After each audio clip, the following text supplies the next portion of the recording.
background. Hello, hello, hello. As you can tell, I have my glasses on, so we're gonna get smart. We're gonna get sophisticated. We're gonna be sophisticated. Volumes are wrong. What?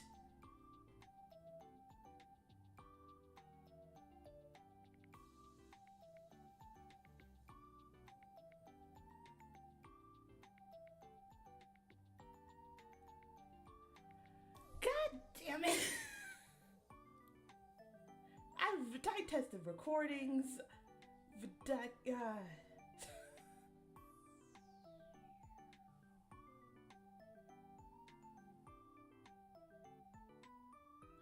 minute.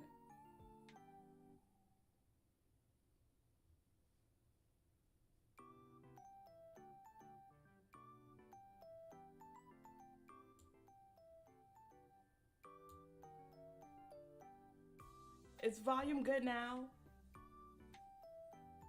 Is volume good now?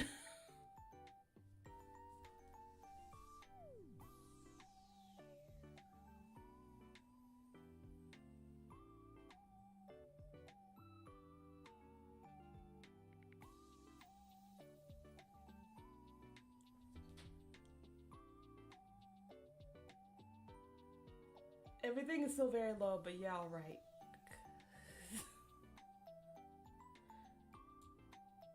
The mic is at the, wait a minute. The mic is at the highest setting that it could possibly be at 0.0 decibels. And the BGM is minus 50 decibels. I gotta tell you.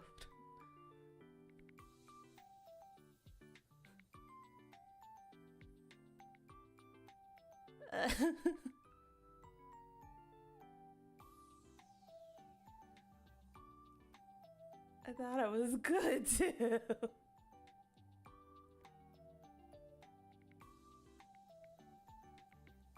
Let me get a drink of water before I start.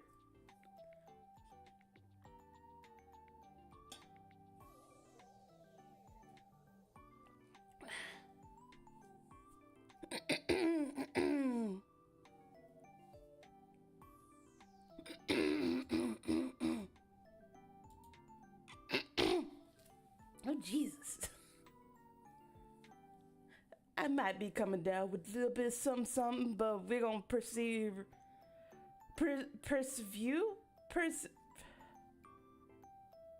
We're gonna keep moving. We're gonna keep marching on. There we go. That's what I mean. Let me switch over to my...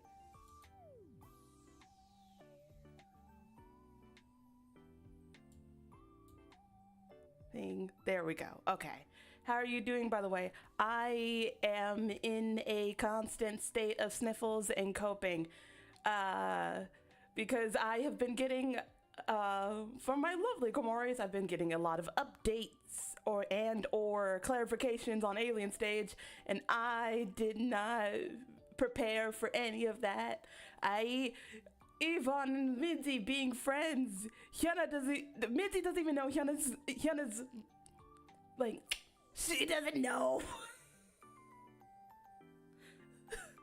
So I am in a constant state of, but yeah, anyway, I am here to expand further lore.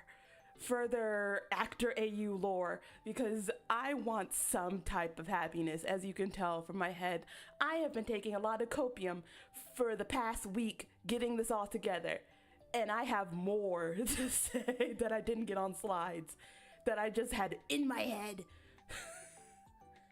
Hello, my friend, I'm new fan. Hello, Antoko. Hello. Thank you for coming, and thank you for all who are not in chat but are lurking behind the scenes. You are appreciated. You are loved in this community. Lurkers are the backbone of streamer communities. And also, thank you for the person who subscribed in the midst of me preparing to start the stream, like less than 24 hours. Now we're at 203. We are close to our goal of 500. Thank you so much. Not sure we can overdose on copium, but we're going to find out today. No, I think we're having a good amount of copium right now. I think we're at a good amount of copium right now. But anyway, let's get started Let's get started. Okay. Let me put on my announcer voice. So you worked on Mix It Up? Wait a minute.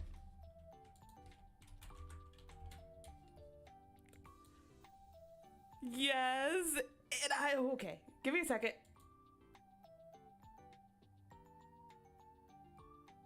Forgot to turn it on. I thought it just goes on the background. Okay.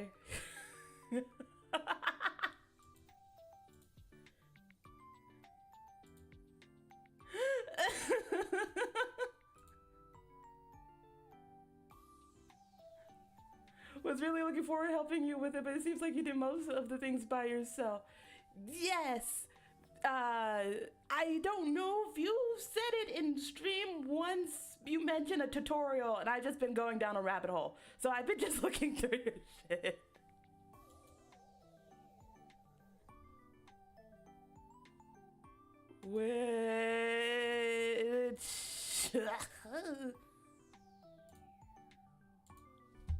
Wait a minute. Let it. Oh, you got to be kidding me.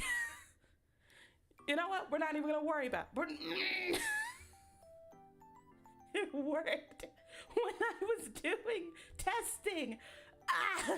I figured out how to make it transparent and everything. Enjoying Mix It Up. See, I see you're loving it. Why did stream elements have to be shit?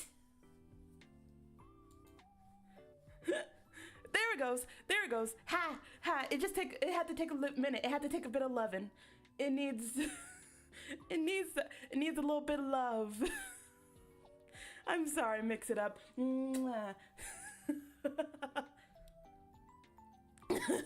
Oh, never mind, it working. It working. It just had to take a little bit of time. But anyway, presentation. Hallelujah. Presentation time. Let me put on my professional voice. That minute of Toastmasters is gonna do something for me. So, hello, annyeong hashimika, konnichiwa. This is a presentation for the Alien Stage Actor AU.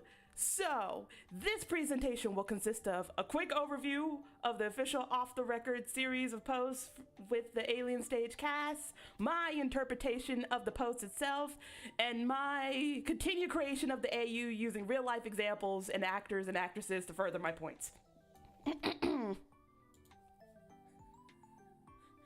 So, you might be wondering, what is Off the Record? Well, Off the Record is an alternative universe, otherwise known as AU, posted on the official Alien Stage Twitter account. This is my screen grab of it. That's the screen grab of it. It was posted on April 1st, 2024.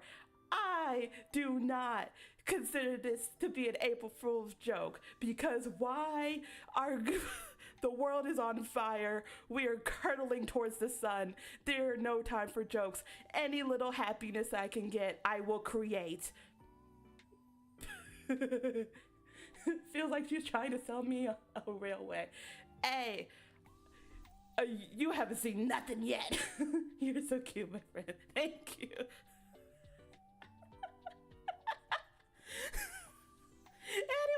Anyway, so what is revealed in these series of posts, because there's about 20 and I couldn't fit them all in the slide. So, all in order, Hyuna, our badass queen, is the youngest actress in the cast with the most recent debut. So like, this is one of her either very first role in Alien Stage or one of her first roles. and she's considered to be very innocent, very pure, but she's really super dense, which makes Hyunwoo, her younger brother, kind of worry about her because she gets into way too many predicaments and he has to save her a lot of times. So, and Hyunwoo, her younger brother, was/is an actor, but now is a part of the light department in its alien stage, so he wants to be close with his sister. Sua, my cunty Bob sister with the bob, is a reputable actress known for her kindness and has many actors and actresses as her fans. Minzy is the shyest actress on the cast and worries about herself carrying the lead role. I'm gonna get into like my interpretations of this in a second. Hold on. And what am I doing with my life? I see you didn't even like the post self-exposure. I liked it after I took the screenshot, okay? You cannot fight me. Part 2. Ivan and Luca used to be Ivan and Luca used to be part of the same agency, or are part of the same agency as actors. And they were even a part of the same idol group in the beginning, but Luca hated it.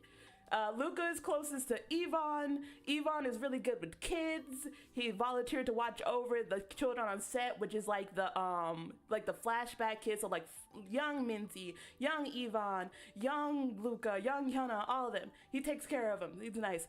Till is the oldest actor on the set with the most experience, despite him on the character sheet for the show itself had him being like 22 or something like that. No, he's the oldest. Till's eye bags, his bags are actually eye bags and not makeup, and he's just tired. He just wants to go home. Okay. Now we're into like my headcanons. That's all we could glean off of the posts. Here's my interpretations of everything. First of all, let's start off with age and seniority of the alien stage cast. Okay, we are not going by character profile ages because they do not apply.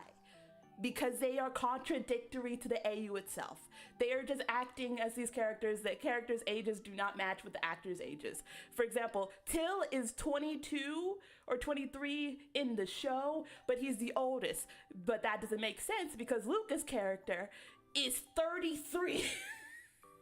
10 years apart. So like it doesn't make sense. So, ooh, burp. So he's like not even the, what do you call it? So yeah, it doesn't make sense because 10-year difference.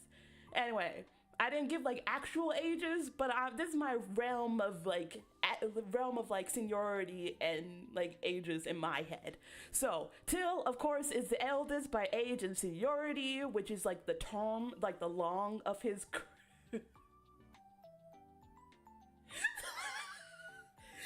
32, that's like old man age in K-pop. I hate the fact that you're not wrong. He is old in K-pop years, cause, oh God, cause when K-pop, we are currently quote unquote in the 6th generation of K-pop. 5th generation took like a short. 5th generation only took place during the pandemic. 6th generation is post-pandemic, post-panorama. So if Till is the eldest by seniority and stuff like that, it was like 32 is 3rd gen. 32 at oldest. 32 is 3rd gen at oldest, 2nd gen at youngest. So he's old. Give him a cane and glasses. My back.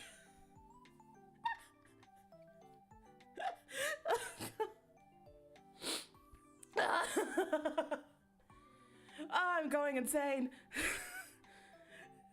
Sua is the 2nd eldest, but she's close behind. She doesn't have as long as a career, but she's been the lead for most of it.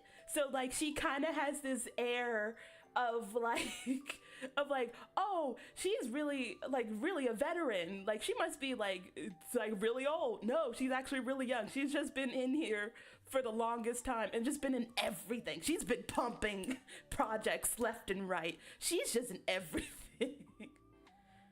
Even in Luca, members of the same boy group, my theory is that they are second gen boy group, or they are fourth gen. So they came about 2013 to 2017. That's the time frame of debut in my head. Soon she'll turn to dust and vanish. Oh god.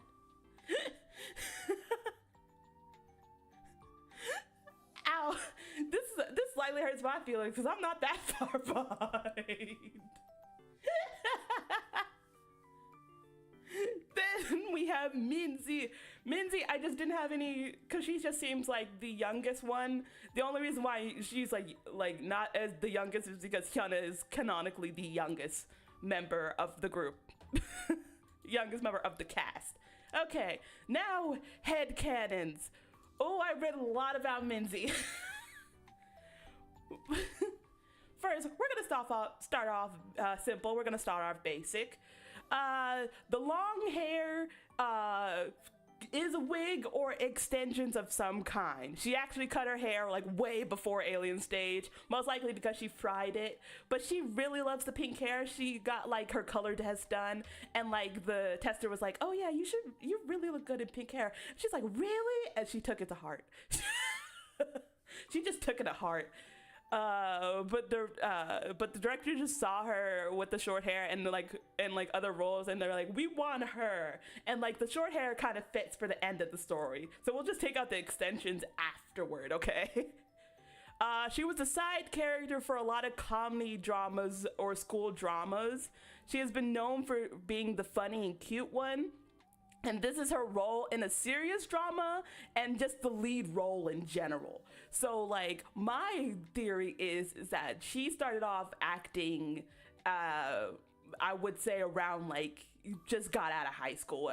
Well, she had like small parts here or there in like commercials in high school, but she really kicked it off when she was like 19 after high school and started doing like the school dramas, which are very popular and very easy to produce. You just get like a ton of like small town actors and then like idols, and then you just put them in a school drama, romance drama, and just like have at it.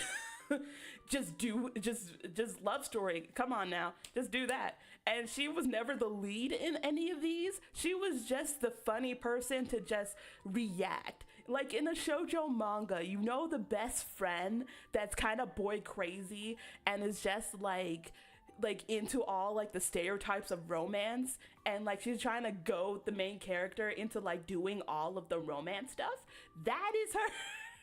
She got typecasted in that a lot. Or she was like the class president type that was just like really funny, like accidentally really funny. She's extra excited and hyper for the role. Like she's hyped up. She's really excited because this is her big break, y'all. This is her big moment in the industry. But the downside of her excitement is the fact that she just forgets her lines or just rushes through her lines, and but it's because of like these little isms during scenes. The directors like allow it sometimes because they think it's like adding to like Minzy's character, like her little isms. I don't know what the good describer for it. It's just her little isms, and like takes it, like it's really cute and endearing. So like the director's like, we'll allow it.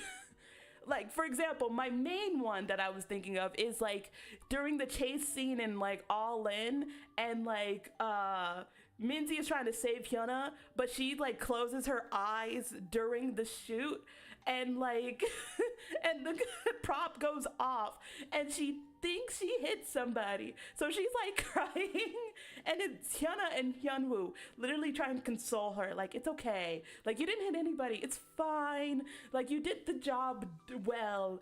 And like Minzy, after like getting herself together, she's like, oh God, one more time. I can do better. Please, one more time. And the director's like, no, it's okay. I actually like this take. That's actually really good. Good job, Minzy.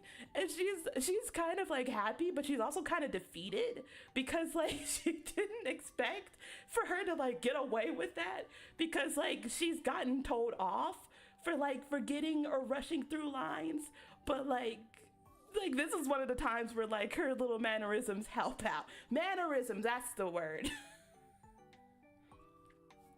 Water. Anyway, she has a habit. She actively does this, or like it's just like a thing in the back of her mind that she just like habitually does. But she has a habit of trying to befriend all of her castmates because she's young. She just wants friends. She just wants to have buddies in the industry. She finds it harder with the alien stage crew because they absolutely forget any type of event that they have to go to, or they don't care if they're joining in or not. They're all introverts and or homebodies. So like Minzy's the one who's like, come on guys, let's go. Let's like do something. So she, despite being one of the younger actors, is the main one helping Hyunwoo and the rest of the crew, like the actual crew, director and all them, to do like the gatherings and stuff like that. She's the planner. She's the planner of everything. And like the other cast kind of feels bad because they know she's trying hard, but like they can't really care. They can't care less. But they only do it for Minzy. They only do it for Minzy. She was a part of a variety show about fulfilling dreams, and while her dream was to become a performer, and she's grateful for Alien Stage because it helps her fulfill her dream. So, lore, there was a Korean variety show called Sister Slam Dunk. Now, Sister Slam Dunk is actually the same thing. That's what I got the inspiration from. So, Sister Slam Dunk is basically they get varying women in the industry, and they go like, here you have an unlimited amount of like budget or something like that. You can dream for whatever you want, and you can do whatever you want as your dream. And I love the first season because the first season included my main girl, Tiffany from Girls' Generation, i.e. the nation's girl group. She is that girl. She is Pink Tiffany. But her dream was just to be, actually it was just to go to an amusement park because she spent most of her time as an idol. She just wanted to go to an amusement park. I think it was like Disney or something, but like, but they just took her to like a Korean amusement park and she had her best time. But it reminded me of this one actress who I believe is married to Taeyang of Big Bang.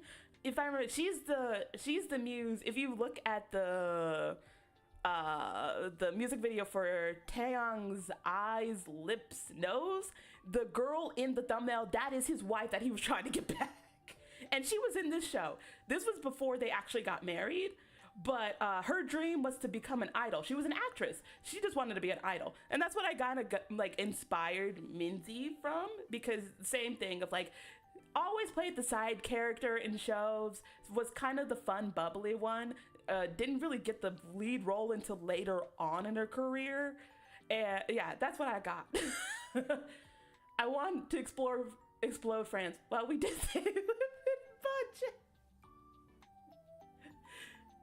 Well, I believe they had to still go with roles. I mean, not roles, laws. They still have to follow laws. But yeah, that's what is her name? What's her name, Kim Sua? I'm trying to remember. But yeah, loved her in that. Loved her in Sister Slam Dunk. I loved her in Sister Slam Dunk. My favorite person on there was like Jessie though. But anyway, Minzy has a vlogging channel after she guest stars on Hyuna's. I will get to Hyuna in a minute. She's like at the very end. But my thing is that all of them have social media at one point in time. They all have social media. how involved in social media they are, it varies on person to person. Minzy has like a vlogging channel that's like behind the scenes. It's like bare bones, but it's a cute little vlogging channel. Her fans love it. She loves doing it. It's fun. It's like vibing. Okay. The second, no, the most I had for this first Sua. I had like the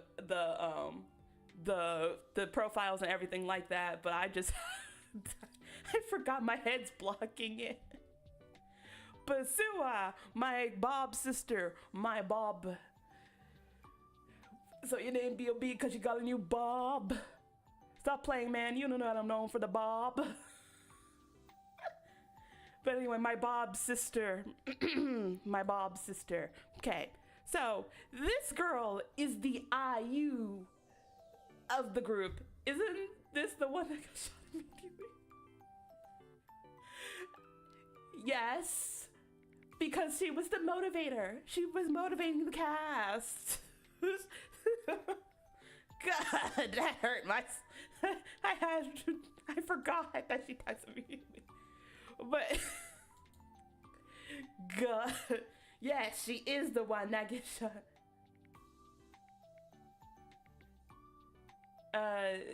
By the way, just a tip, you should move the chat on the right above you, then move the presentation to the left. So move chat.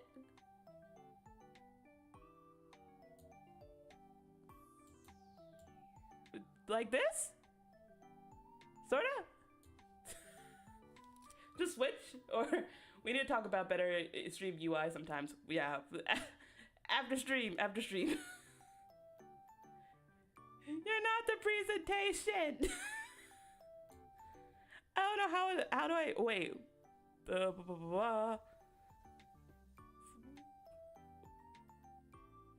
Where is this? Ah, window capture. That's what it is.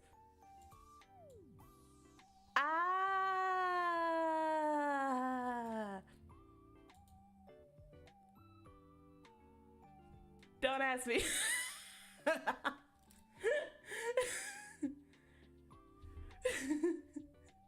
She swapped places with the chat, bless her. Wow, okay, you have gotten really good with the southern sayings. You've gotten really good. We're gonna fight afterwards about that. Thanks, learn from the best. You know what?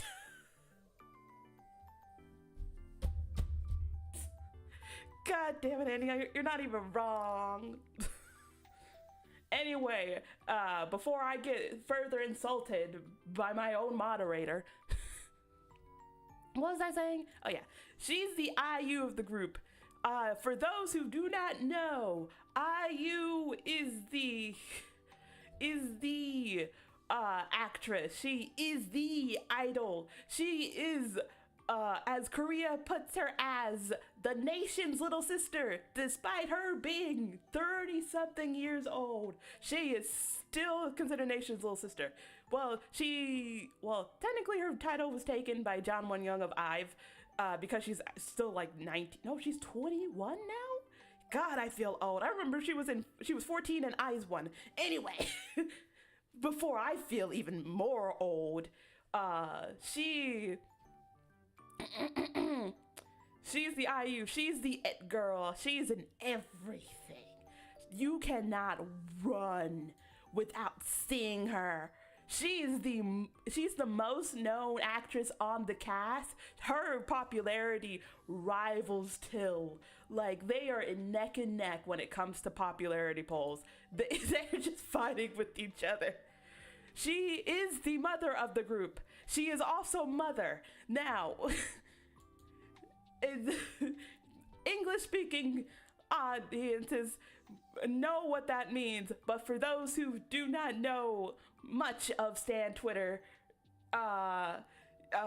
she is known for being the mother, like the caretaker, and like the very nurturing type of group. But she also serves. She eats at every single role. She does the absolute best. She steals the show. the best actress got eliminated first. The directors couldn't afford more of her. That is actually pretty common. So what they would, it's not stunt casting, but it's when they take like the most known actor for something, like they're like really hot, and like they'll put them in like a drama, and like they'll like have a few episodes and they'll just be written off completely. Because there's this one, it's a Korean drama, it's a K-drama, but it's on Netflix. It's called Vincenzo. The whole plot is that it's a Korean Italian born dude who's coming back to Korea to take care of business. But one of the actors in the cast that is in almost all of the promotions is the father from Parasite. Now, you would think that he would be a part of the cast for a really long time. No. And that's not even a spoiler, because he's gone in like less than 4 episodes. He's gone. He has no bearing to the plot. He's just gone. All he is motivation for the main cast to fight people. That is it. He couldn't even get flashback scenes. That was it. They said 4 episodes, bye. It was only like 18 episodes too. But anyway, that's what I believe. That's what happened with Sua, and I love her for that. They wanted to have him in the cast poster, but couldn't afford a lot of him. Yeah, basically, they just paid the bills for that hot second, and then like, bye, Sua.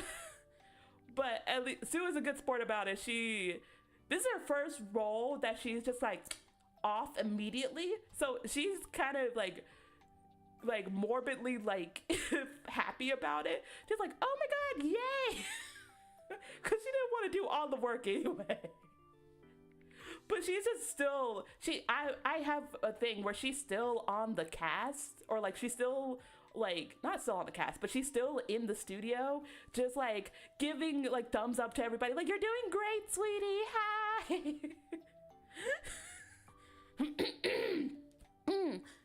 Anyway, she is the utmost professional. She just goes with the flow with anything. But she can't drink, so she ends up being too friendly with her co-actresses. My theory, there's like a rumor between like the actresses that if Sua kisses you, your career skyrockets. Minty doesn't believe it, but she does get like a boost of CFs. Oh, no, CFs are commercials. So like, it's like brand deals. So like skincare, some people get sponsored by banks. I've got sponsored by a bank. Le Seraphim got sponsored by LinkedIn of all people. Those are CFs. So Sua, queen of CFs, queen of all that kind of stuff. If she kisses you, your career skyrockets. Minzy doesn't believe it, but when Sua kisses her, she gets a boost of all those deals like the next day. She just claims it's a coincidence, but everyone in the cast kind of knows it's the Sua blessing. That's what I would like to call it. It is the blessing of Sua. She is loved by everyone. Outside of work, she does nothing. She plays video games. That is all she does. She just plays video games. She does nothing. She's just in her bed, sitting at home, rotting. Outside of work, rot. She mostly plays horror games to get her blood pumping, and she plays shooting games. She's pretty creative with her cursing and has slipped up a few times. Because of this, she's recognized by Till, Yvonne, and Luca as a player that they play with on PUBG sometimes. They tease her when she gets mad on the rare occasions that she does. Hyunsi and Minna do not understand anything that they're talking about. Anything. They're just like, oh yeah, a PUBG. Congratulations, guys. You guys are bonding really well. That's all they can think about. But yeah, this also reminds me of IU, because IU, despite her being known as the nation's little sister and like very poised, very demure, very kind, she is very what do you call it? She's like, there's some variety shows where she either A, curses like a sailor, or B, talks way too much about stuff. I remember there was this one variety show where she something about the illicit kinds of material, the 18 plus material, and they were talking about when they first saw or watched it, and apparently she watched it in an elementary school. She was a little too eager to share that point. Hello, Umu. 안녕하세요. 안녕하세요.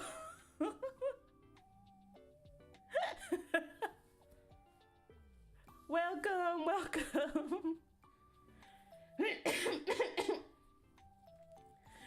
Woo.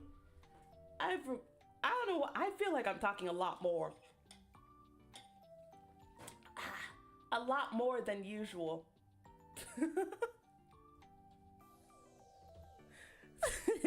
Thank you, Umu, for joining us, though. What else is there? Yes, okay.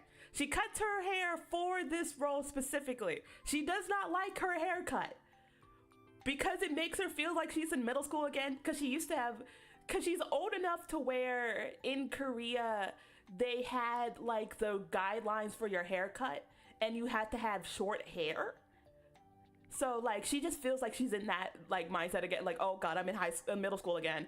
But like Minzy loves her haircut. She thinks she's really cute that way.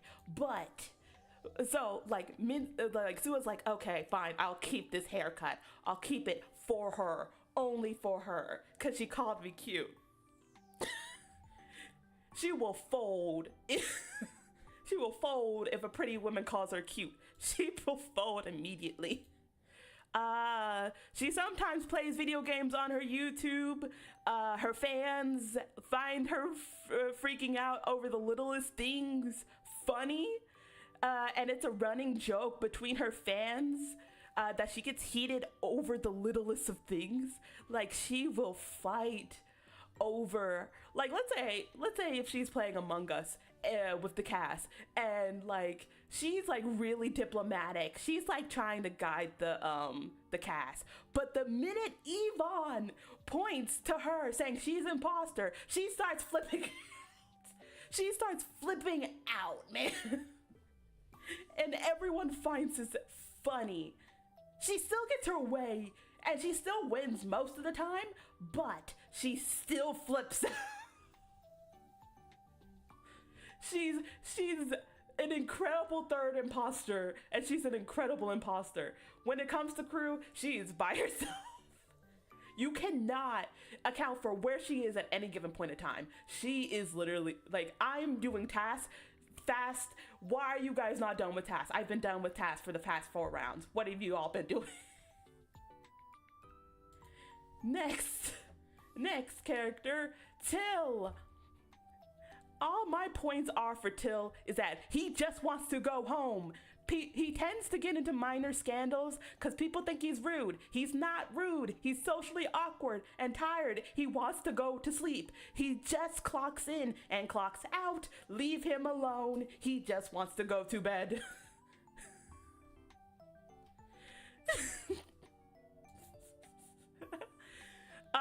What else? He's the oldest in the cast, but he feels awkward in how he uses his seniority, because the minute that he pulls the young card or the Oppa card, everyone makes fun of him.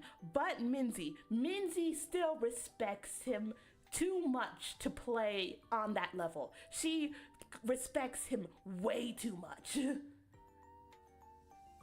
Hey, this is a super bottom guy who gets bullied by everyone. Yep, he gets bullied in and out of canon.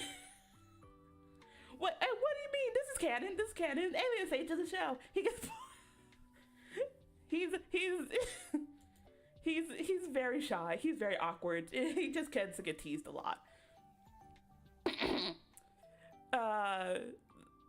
What was I? Yeah, everyone teases him, but Minzy, in fact, she does listen to him a lot when he's like in senior mode. He still does not use it with her because he cannot handle any type of like admiration. He gets way too flustered, way too awkward really quickly.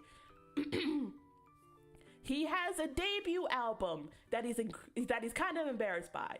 It actually did pretty well, and he beat out a well-known trot singer twice on 2 different music shows. Now, trot singing,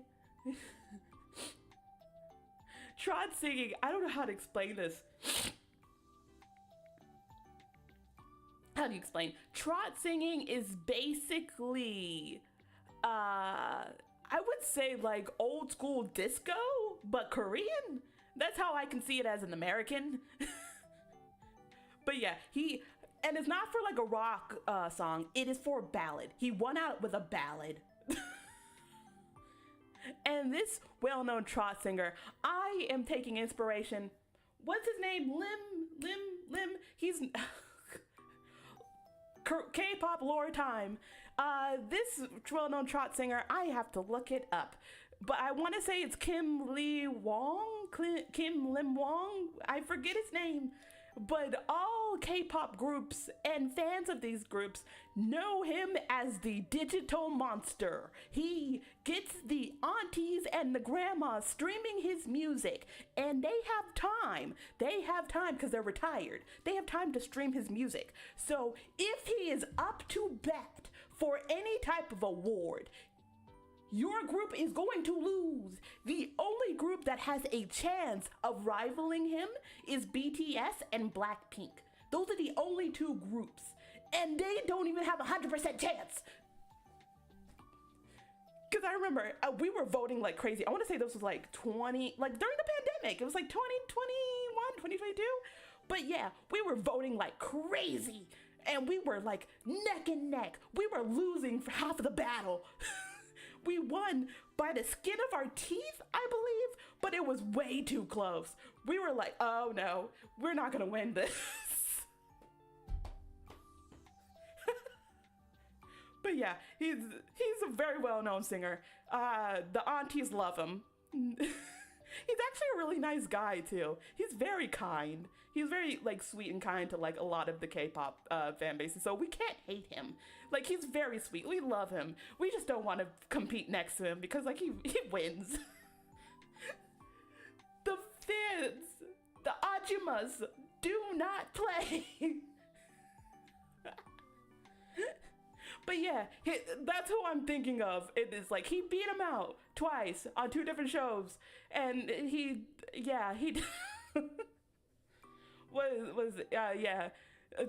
he begged the company to not give him a music career because he did not want to do it. Alien and Stage is their agreement. That's the most he will do in terms of music.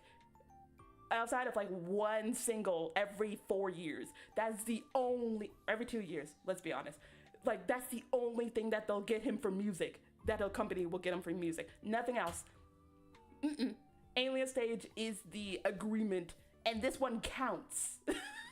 This one counts as the single for a year. A single every 2 years. In fact, he's counting up all of like the duets, all of the solos that he has done, and he's like, yeah, you're not gonna ask me for the next 2-3 years. What else? He's good with the alcohol. In the actual thing, he says he's good with 6 bottles. The rest of the cast can only do half of the bottle except for Minzy and Hyuna. They can do like 3 or 4 bottles. Crazy. Good on them, girly. He's very forgetful.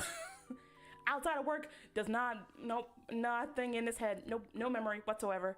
Just for lines. That is it. He uses most of his brain power for lines. Cannot handle compliments. He will crumble. He does not know how to talk to Minty and Hyuna because they look up to him way too much. Yvonne and Luca, different story. They are totally fine with talking with each other because Yvonne and Luca take most of the conversation over. That's it. Till just answers back. But Minzy and Hyuna don't because they're like waiting for their like senior to respond, and Till does not understand any of that. He's like, please talk, please answer me, please. What else? Oh, does not like talking about work outside of shooting.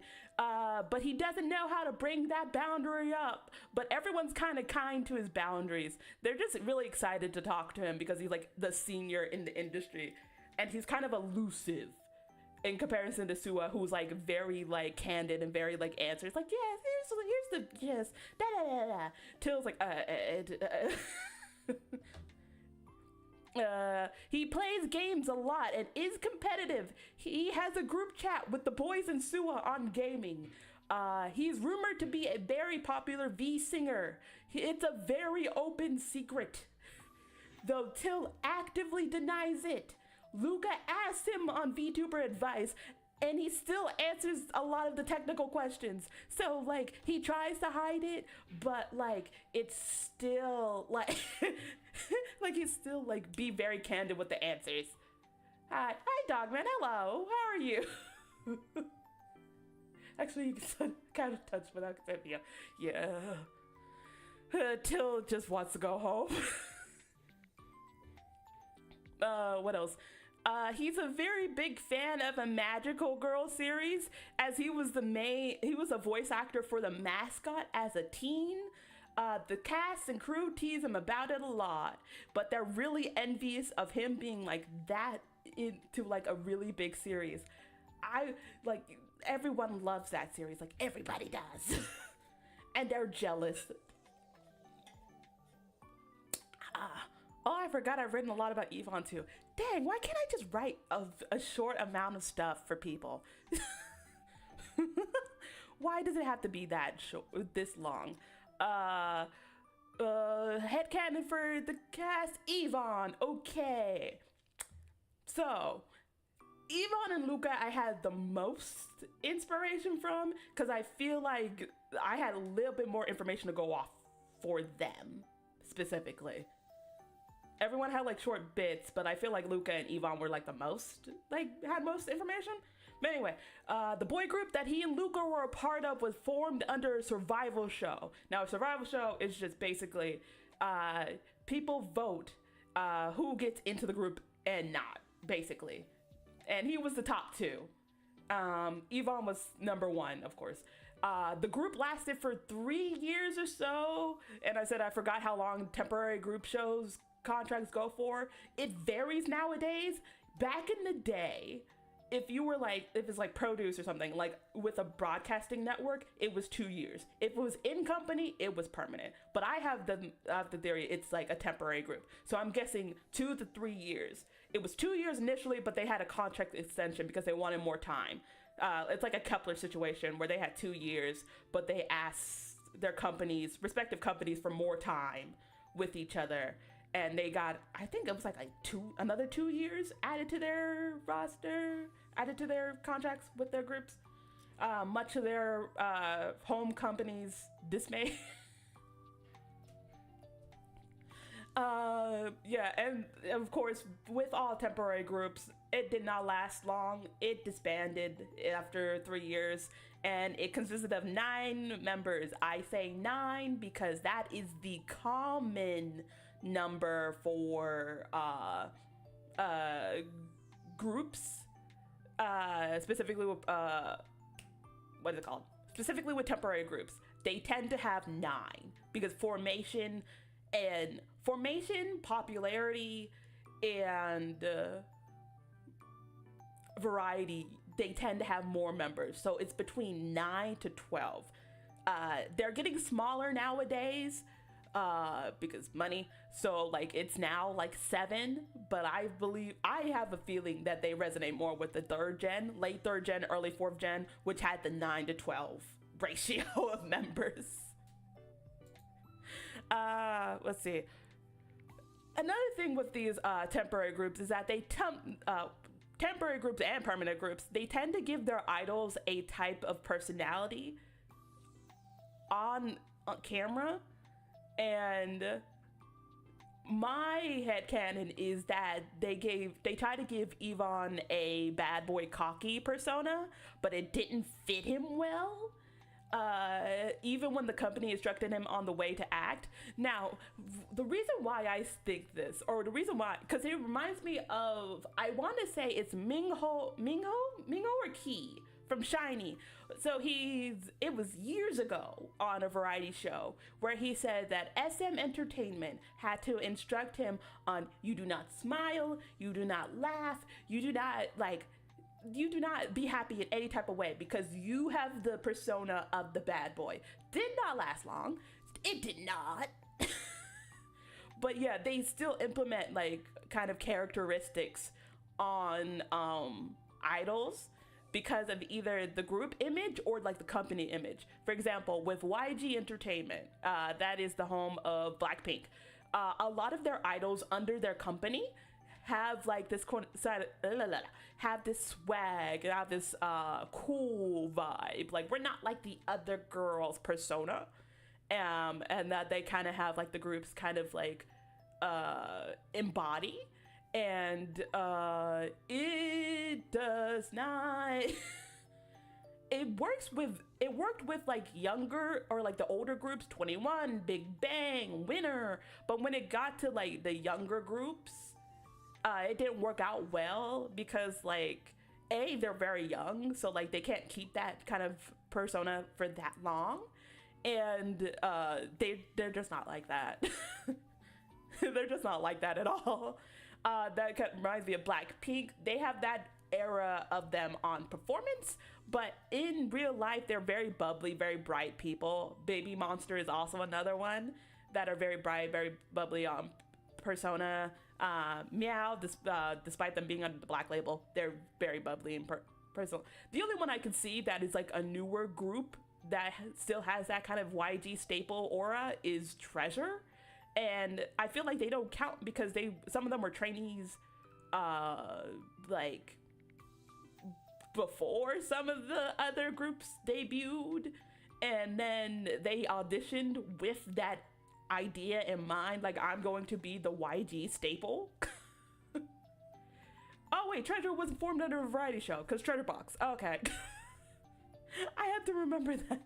God, I feel old. Anyway. The only reason he did get that persona was because he told off another contestant for not taking the competition seriously enough. It was taken out of context, and it was shown that like Yvonne and the contestant had a close bond, and it was like really sad seeing him go. Damn, a lot of typos. His position in the group was lead vocalist and sub rapper. He did not want to be the rapper and was phased out of his bios and ended up being just the singer. It was just like, okay, yeah, I'm not doing that. All right, fair enough. They'll get somebody else to do it.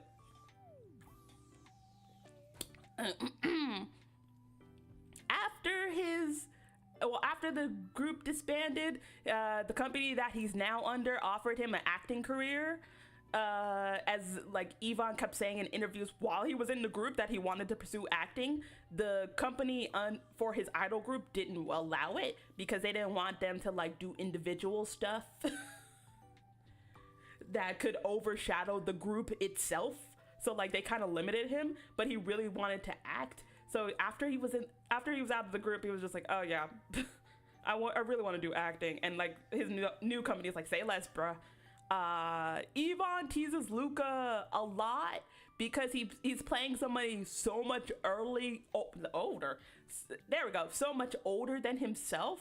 So my idea is that Luca and Yvonne are like early to mid 20s, and like Luca is playing a 33-year-old.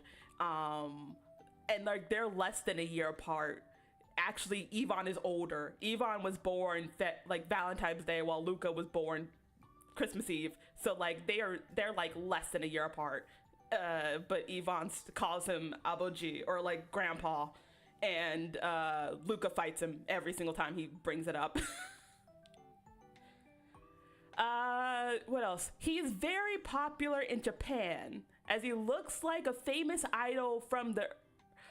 I put the early 20s. It's the early 2000s or the 90s, especially because of his little fang. He was teased in his idol company for having the fang, but this comparison like gave him a boost in his confidence.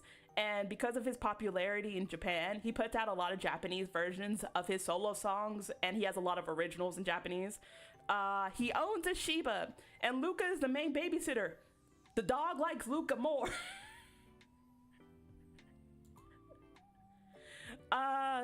He is the queen of girl groups. He's absolutely supportive in the girl groups and knows all of the dances. He was caught at an award show dancing really hard to a girl group that was performing, and it caused both the group and Yvonne to go viral. The cast likes to make fun of him for that because he's the main teaser of the group. Everyone just does the dance in his vicinity, or just does the point dance or like the pose, and like, yeah, he shuts up real quick because he's kind of embarrassed that it went viral. He loves teasing people. Luca and Hyuna are the most immune because they're the most oblivious outside of Luca and the old man thing, most immune. Till and Minzy are the least immune. They get flustered really easy. Sue just needs to be pushed a bit more than Till and Minzy. Is it Minzy? I keep flopping between Minzy and Mizzy. Because I'm thinking Minzy from 21.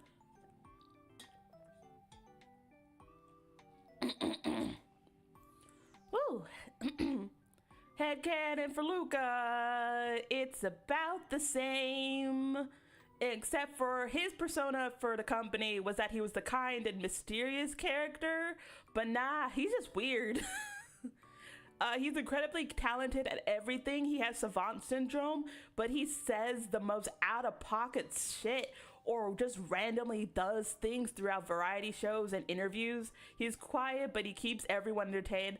What I got from him was Taemin from SHINee. So Taemin is known for being like one of the soloists in K-pop, but if you talk to him even for a minute, he's weird.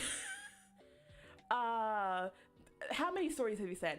He ate ants for fun as a teenager. He would bite the other members. Keep in mind for SHINee that there was a large age gap between members. Everybody was above the age of 18 except for Taemin, who was just freshly turned 14. So yeah, they had to babysit him a lot. But yeah, he bit the members, he ate ants. What else I'm trying to think of all the weird stuff that he's done. Either way, he's done a lot of weird stuff, but like people look past it because like he's a really talented performer. I also get like BTS's Jungkook from this because again, also known as like he's nicknamed the Golden Maknae, the best at everything in his group, and he's weird. just looking at like fan content, he's just weird. I can say this, I've been a fan of both groups since debut. They're just weird. Like, just point like to a weird video of like Taemin like touching members' butts and like JK or Jungkook just talking about wanting to touch a member's thighs, and it's just like, that's your man? Yeah. Yeah, that's my man. I support him. The company that he's now under offered him a singing career, but Luca wanted to act instead. The company agreed as long as they do a unit album with Yvonne or just a single every so often. Luca is the reason that Yvonne is still singing for the most part. He cannot drink and tends to drunk dial Luca about stuff randomly. He has confessed his love to both Yvonne and Hyuna. Neither take it seriously. Yvonne has also blocked Luca numerous occasions because of this situation. He will have to use his manager. Luca will have to use his manager to get in contact with Yvonne, saying like, hey, I'm better now. And then Yvonne unblocks. The minute he gets a drunk dial, he blocks him again. This reminds me of, it's not with drunk dialing, but it was Soraru mentioning in like a radio show that he sometimes would have to block Mafu because he keeps talking about himself or spamming the group chat or Twitter. So he just blocks him after a minute, and then he'll just unblock him once he's done.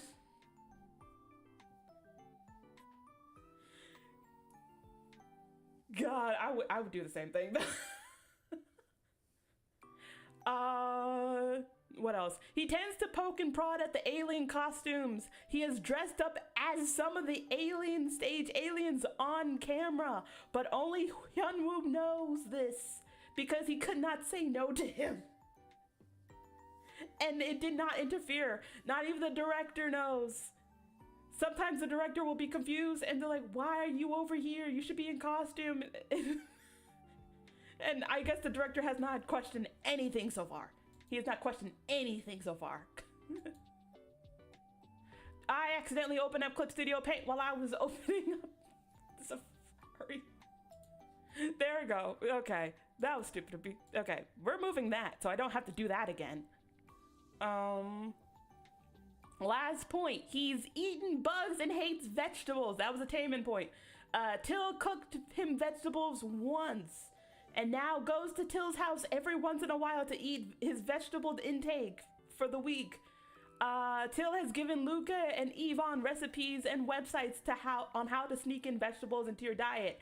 He does not take them seriously. Luca still goes over to Till's house to eat vegetables because Till makes them so good. Last character before we get into the general headcanons. Hyuna. Hyuna is the total opposite of her character. She's a girl's girl through and through and just loves girly things. Just loves girly things. She doesn't have that many friends. Not because she's like unlikable or anything like that. She's just friendly with everyone, but she doesn't have friends. And she kind of realized that into her adult years. Relatable. But Minzy and Sua agree to be friends after Alien Stage is done. She starred as a character in a zombie movie for her first role, though she did not last long in it. She was lively and loved throughout promotions though. Fans of the movie see this as Hyuna's character in the zombie movie, as her moving on and grow. This is their version of AU. This is their copium for that movie. For Hyuna just making it far enough. It does not help that she's after a few episodes. They're just happy that she went out in a blaze of glory for the most part. She has a YouTube channel doing variety stuff.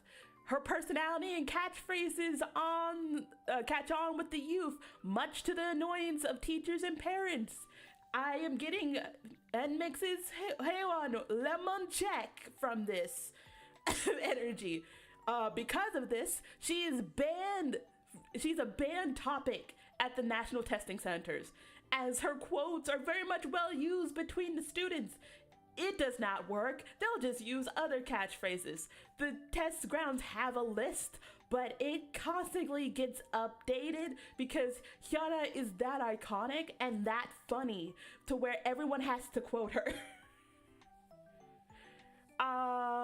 Her brother Hyunwoo is her go-to cameraman for variety shows. They tend to bicker a lot on camera though.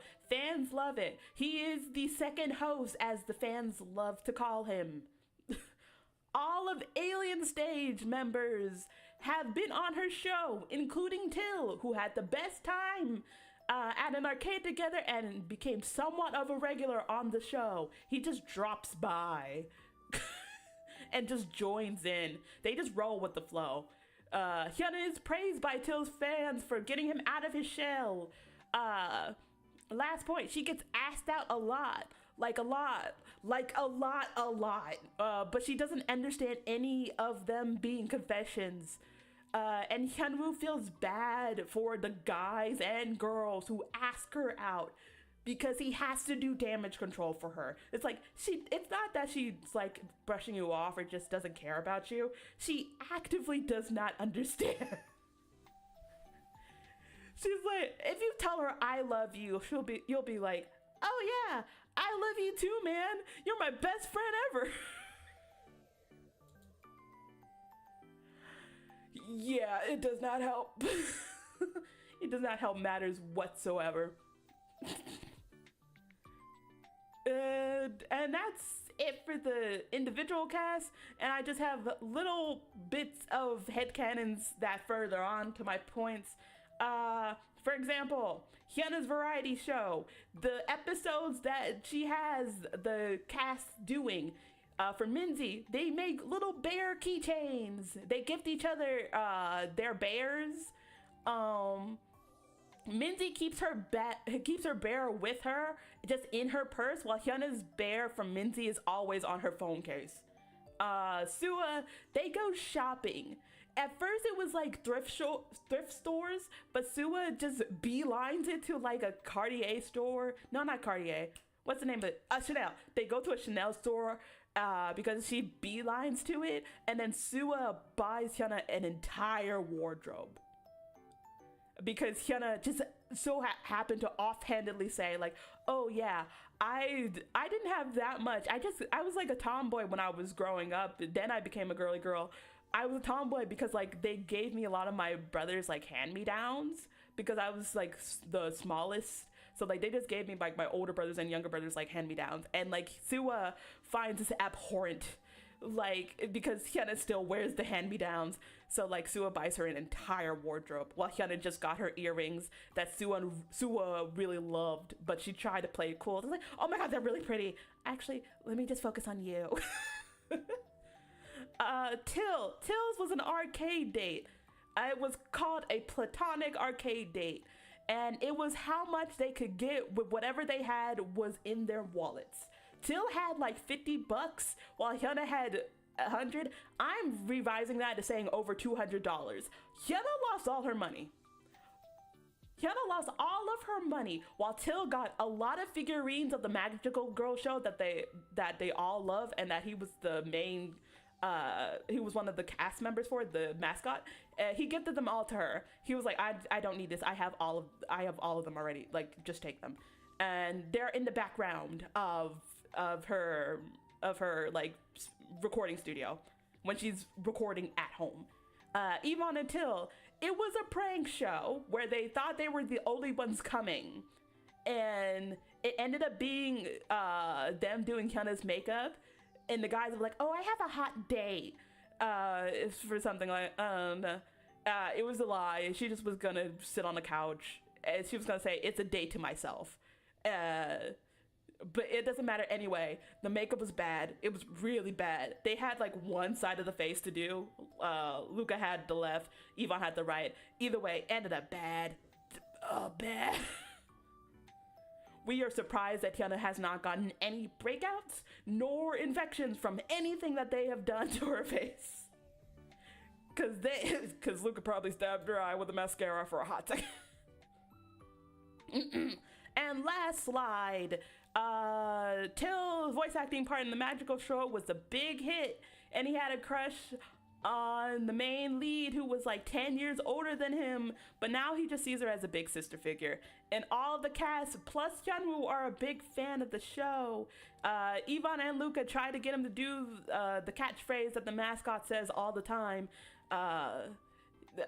Till does it, but like very in the name of the like very under his breath, very awkward.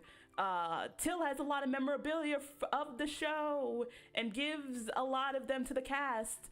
Yvonne sounds like one of the main villains, to which he will do impressions of throughout the day. Till being a somewhat of a young teen, when like it happens, he kind of like becomes more alert because he's like thinking in his head like, oh wait, what's my line for this? So he just kind of gets flashbacks. Oh wait, no, this is the last one. This is the last slide. Okay, Till, Sua, Yvonne, and Luca post them playing video games, but Luca use aliases. Till with his singer Vtuber persona, Sua and Yvonne have like other monikers because they just follow along with Till's advice. Luca still use Luca. His username is like the real Luca alien stage. Like it changes. He changes it every so often to promote any type of project that he's on. Now it's alien stage. It could be something totally different once it's done. Fans just don't point it out and find it funny that Luca's not pretending or hiding anyone's identity. Minzy has a vlogging channel after she guests on Hyuna's. Sua appears regularly. Sua just pops in. She's like, hi, hello. Even when she's at home, Sua will come to her house under the guise, be like, I just want to take care of you. Like, you're just so young. Like, you have all your youth. Like, let me cook for you. Da, da, da. She just drops by. Any type of plan that Minzy has is overthrown when Sua comes over. It's to the point where her managers, both Sua and Minzy's, will have to tell Sua the wrong time where Minzy is because Sua keeps crashing stuff. But Minzy enjoys her time. It's just that they do not get anything done with the show, with the channel at all. Everything just kind of gets derailed when Sua comes in because they're just having a great time. They're having a great conversation. And just like the vlog kind of keep moving. Luca and Yvonne have a web series where they travel and have fun. It's kind of giving In the Soup, when like, not In the Soup, whatever the one that they had on BTS out on Disney Plus, where they all just traveled along America and just had time, which includes just going to Walmart and buying chips, all the chips that they could hold. And Sua's only social media presence of herself is her YouTube, where she posts covers. She does have a separate YouTube channel for the video games, but it's not her face. And if it is her face, sometimes it is her in glasses, hair pulled up, just not in glam. She rolled out of bed to play video games, and a lot of people joke that it's two completely different to us. There's a running joke that the video game one is her twin sister named Gia, who just doesn't want to be an actress. Sua kind of rolls with it, being like, oh yeah, I gotta take care of Gia, and like I have to do stuff with Gia, da, da, da. That's just her code for like, I'm going to play video games, do not bother me. She posts covers. All of the cast has appeared to sing on this channel, including Hyunwoo, who did a trio with Hyuna and Sua. And that is the end. Thank you for thank you for listening. I am back. What is this? I am at work. Sorry for being less responsive. Don't worry. I was having a grand old time. She's having cappuccino. Clap, what a presentation. Thank you for listening to my presentation. I will be taking comments and questions for this moment in time. I can't scroll down any further than that. Wait, hold on. Can I move the, there we go. I will be taking questions and answers for my AU. I will answer any questions that you have. I should have opened the Q&A a bit, but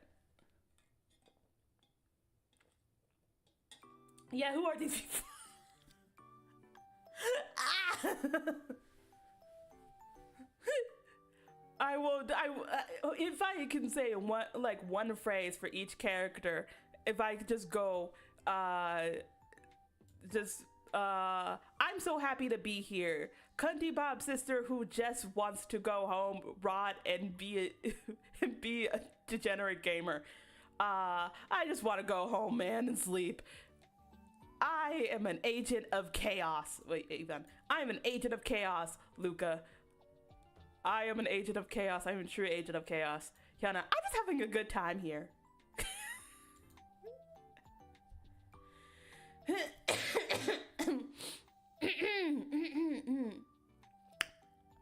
Nice. But yeah, from what I gather here, your favorite is everyone. I would say, if we're going based in my head canon, Suwa would be my favorite in terms of like, she's untouchable. We are not on the same level. I live for mother. But if we're talking about like, oh yeah, I want to be best friends with her, it's Hyuna. Because Hyuna just seems like a fun, like, yes, let's do whatever, yes. Because I just need, no, it's between Hyuna and Minzy. Because I just want girl pals just to be like having fun.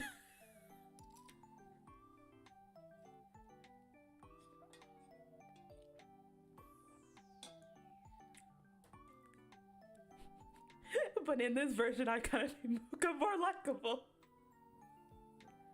Another headcanon is that he just is really vibing with like how Luca is as a character. Does not understand like all the implications of Luca as a character, but but he's just having fun. He's just like it's just the role, bro. Ivan is a little bit more like, I'm so sorry, like, or like checking in on Till, even if he's like a senior. He's like, are you sure you're okay with this, Young? Do you want me, like, is this fine for me to do? And like Till's like, it's for the scene, man, don't worry about it. So Alien Stage was like a continuous plot for a series of music, right? Yes. Alien Stage is a series of music videos that are connected loosely, well, not loosely, they are connected by plot. What? They are connected by music video.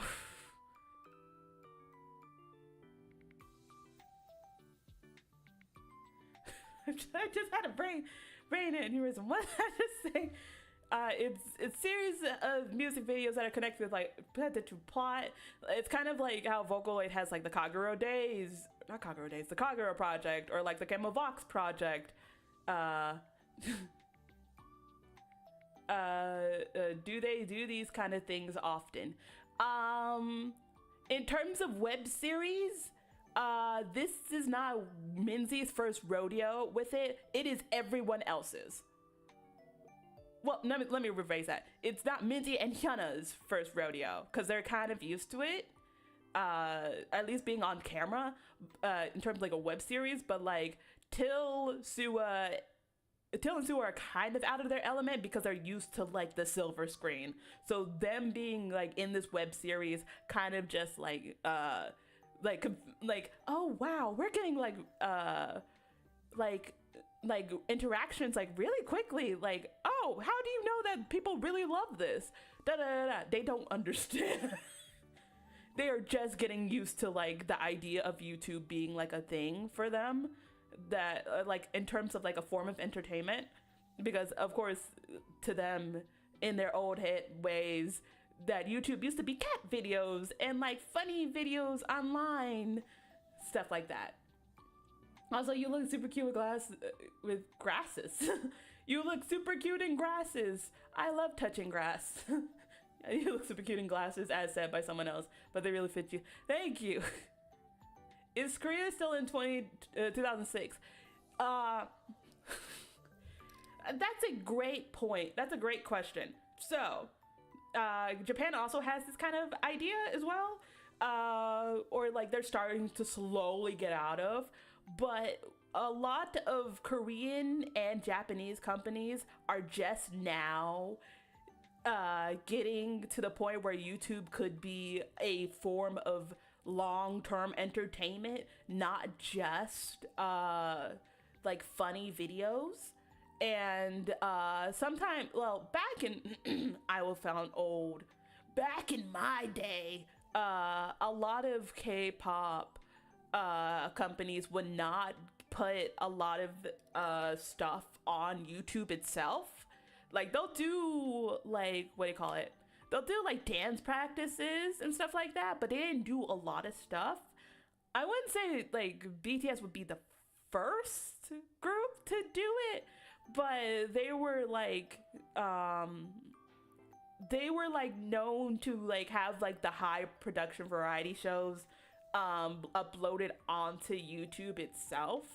And like that, when like that got a lot of the international fans to like look at them.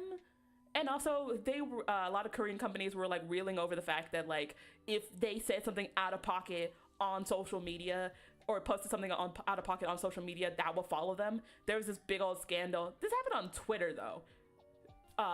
Old school Twitter back in 2010.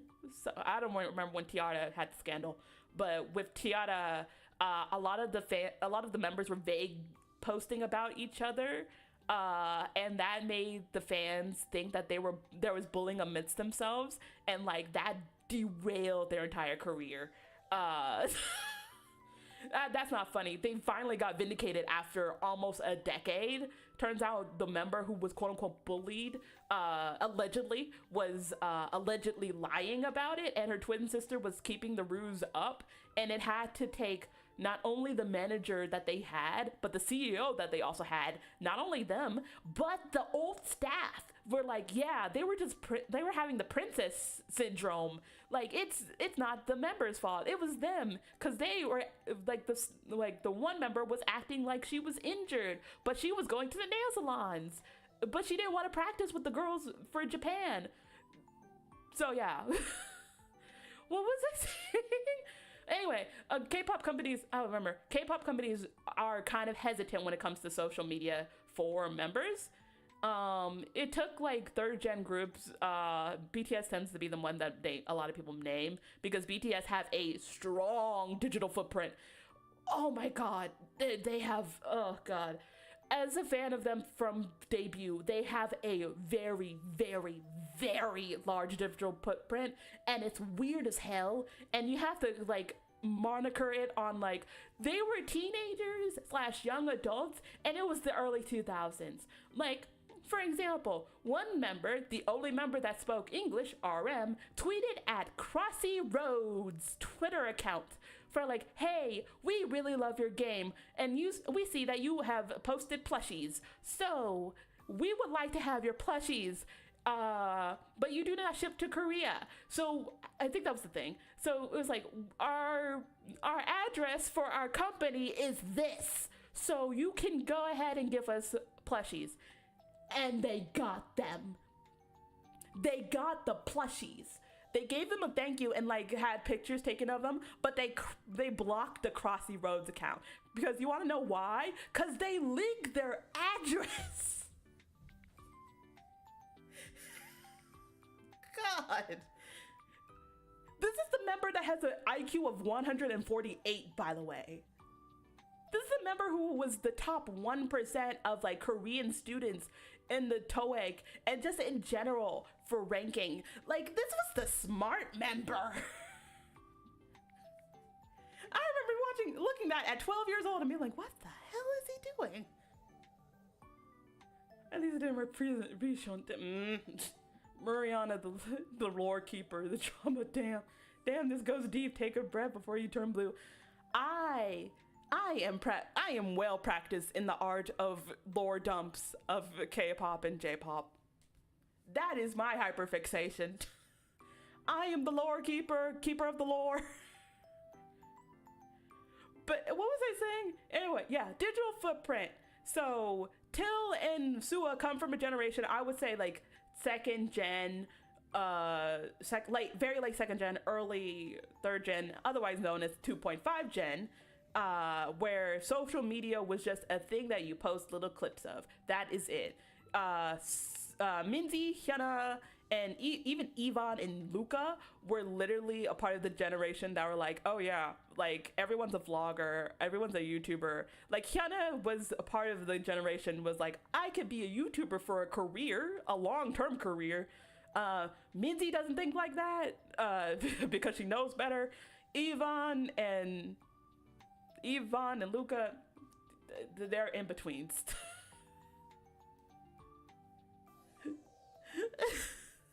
I forgot I had the Coke bottle on my head. It's not even a PNG, it's a fucking pig JPEG.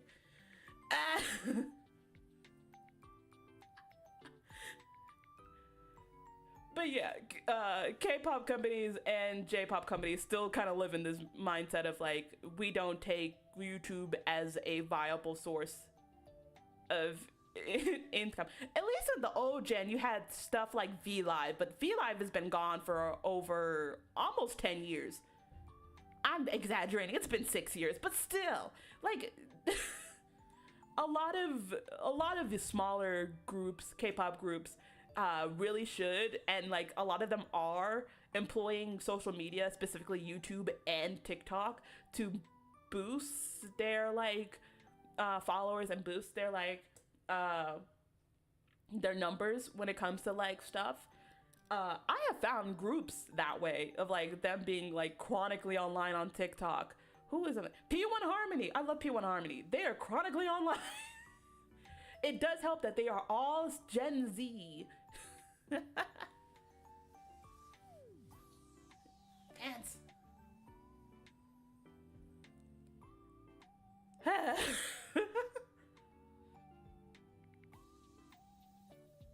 Any other questions? I got the sniffles.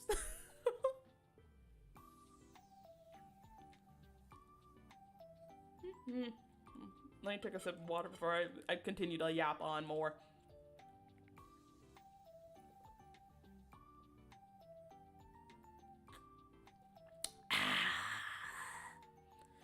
There we go. That done it. That's good. Maybe I should stretch. I've realized that I don't have stream elements anymore, so I have to remind myself to stretch, actually. I gotta move my chair. But as I stretch, I would like to thank you all for listening to me yap. For, oh god, 1 hour and 30 minutes on end. Barely took a breath on any of that. But thank you all for joining, listening, commenting, lurking, especially you lurkers out there. You lurkers are the backbone, as I keep saying, the backbone of the community. Don't let nobody tell you nothing different. Whoa!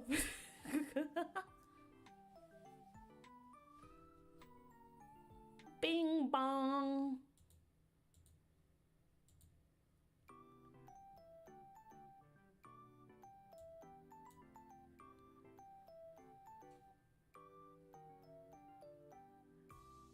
I had another point, but I forgot what it was. I just came up with a pet canon for Hyunwoo because I feel like I didn't give Hyunwoo that much love.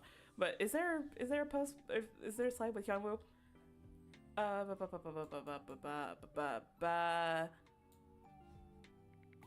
Like a very small one, like like right here, like just very small, just incredibly small, but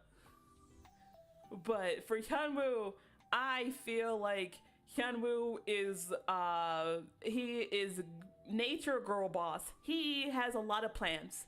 He takes care of a lot of stuff. he takes care of like Hyuna when it comes to cooking. He takes care of the plants that she wants to keep for some reason, despite the fact that she does not take care of the plants. It is all him. He takes care of the plants, takes care of Hyuna, takes care of any stray animal. New headcanon, Hyuna is an activist for damn it.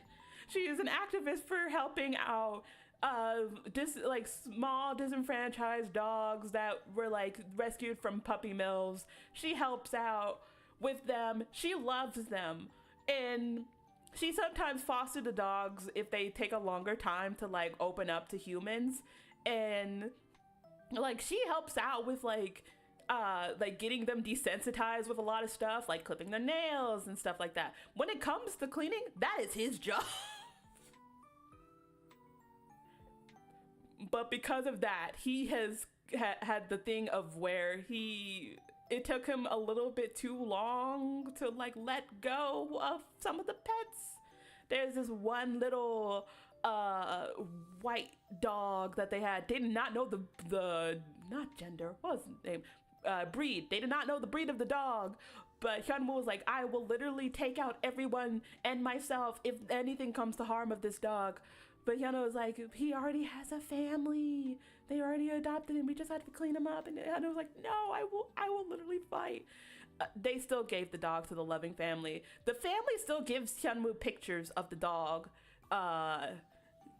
Every now and again, the dog's fur has gone. He's come into his coat. He's a little darker now, but he come into his coat, and he's basically their godfather. He sometimes dog sits the dog.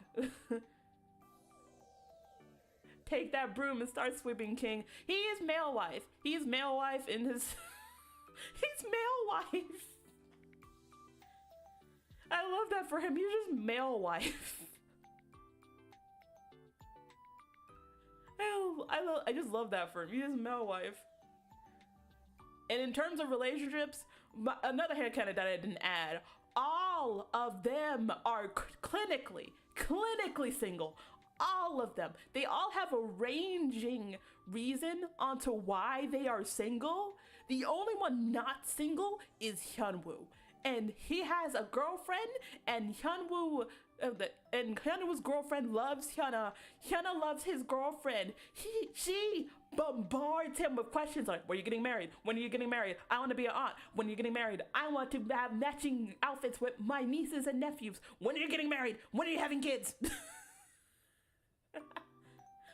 When are you having the children so I can be aunts? I want to be rich aunts. Why?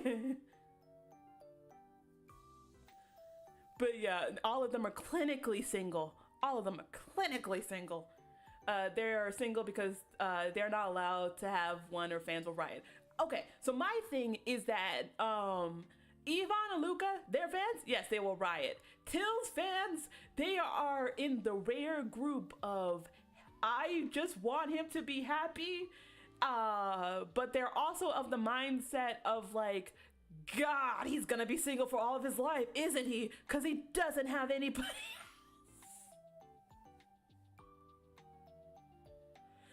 Like, his fans are bracing for that impact because, like, he's getting up there in age. He's getting up there. So they kind of want him to date and kind of not want him to date. They're just happy as long as he's happy, and they feel like they know when he has a genuine smile. Sua will blame it on fans being like, I can't do that to my fans. My fans will get jealous. No, she won't even do it in secret. She is too bed-rotted. She's too addicted to video games. She has 1,000 hours on PUBG. She has 2,000 hours on like Among Us. She is not dating. That means she would have to get out of bed. That means she would have to go do her hair. That means she would have to like put in work. And it's harder because like she has to do the whole thing of like, I have to meet somebody on like either completely out of the entertainment sphere or like as like a normal person, or I have to meet with somebody that is on quote unquote my stardom level, and that's few and far between because that would technically mean it's a few people, that including Till, and she is not happy with that fact. She loves Till as a platonic friend, but like she would rather sit at home eating potato chips, watching her K-dramas, playing fucking PUBG at the same time. She's not doing anything of the sort. And then we have Minzy and Hyuna. My god, they don't understand anything that comes to love. They just don't think. They just want to have fun. No thoughts, brain empty. They are just happy. They're just happy to be here. They're just vibing. They're the pinnacle of like, yippee! That's them. That's it. They're just happy. They're just vibing out.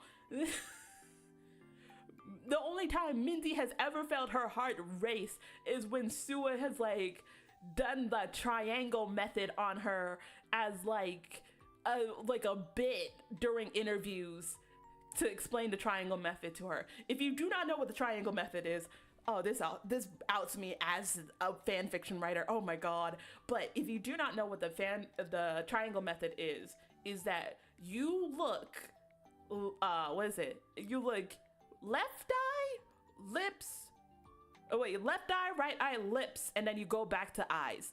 That is what, that is the triangle method. I might be getting the order wrong, but it's literally left, right, lips, left, right. Again, you are triangling the face.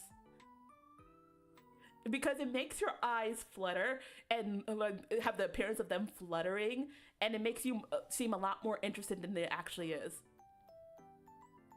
No one can withstand the triangle method. It is the natural art of seduction. And that made Minzy's heart race. Cause she was like, have I ever, they are the epitome of like, I haven't thought about love. Is that an instrument?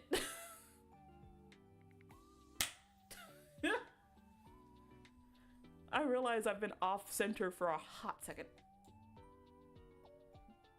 There we go. There's my toes.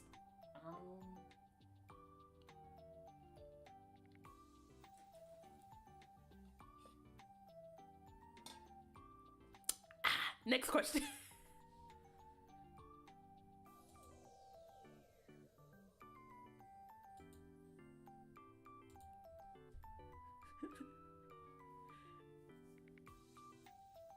Maybe I should start writing fan fiction again.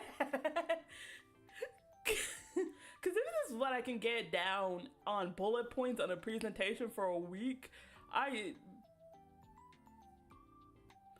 could conquer the world, baby. I could be like E.L. James, whatever it's called, whatever your name is, who made fan fiction from Twilight and made it 50 Shades of Grey. I could do that. I could do that. I could just do that. Actually, that's I could just do that. The heart yearns for fanfic making.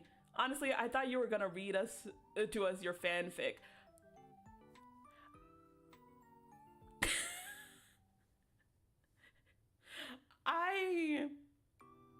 I did not think of that. I did not want to do that. Cause I was like, I would spend how much would I write in the span of a week when it came to fan fiction? And I had to remember how I used to be in high school. I had to remember how long did it take me to write like a chapter? Honey, I wrote 4 chapters in the span of 2 days. That was my average. I will not divulge in what kind of fan fiction it was, but it was fan fiction. It was fluff though. It was not, on the citrus scale, it was very sweet. You mean write a book? Yeah, what? I'm gonna write a book. Oh my god, how lewd. The lewdest thing that they did? Held hands. I just remembered.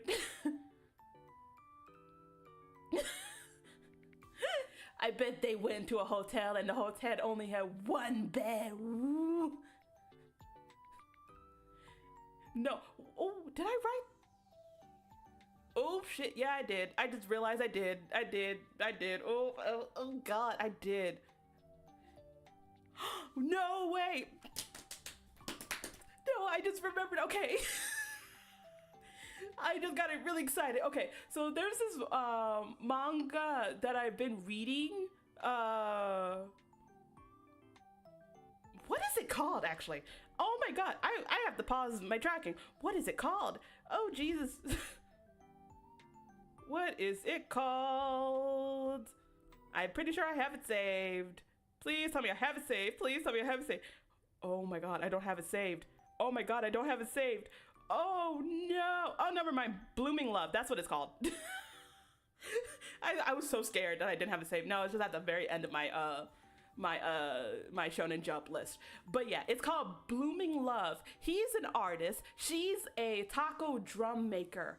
And like they have a cute like moment, and like they're like really loving each other. But they become a couple in the middle of the manga. And can you show us a couple of these? Okay, give me a second.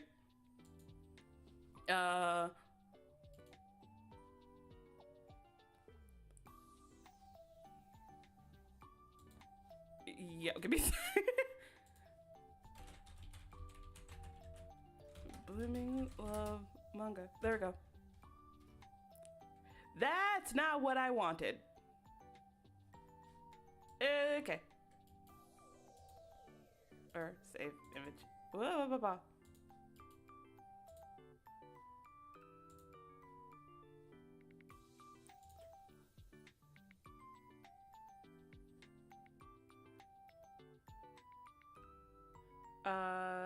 Remember the stream also has a video part. You won't learn if you don't do.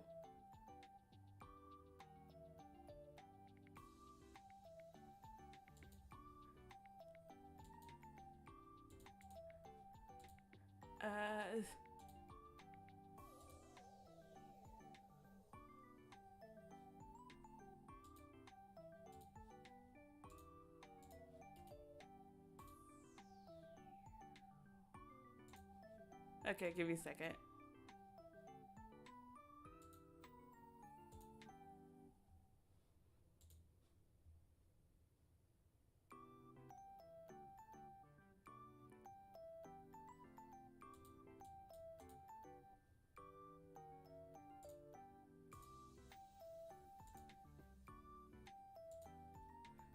You know what? Okay, we're switching. Okay, it should. 3, 2, 1. Here it is. This one.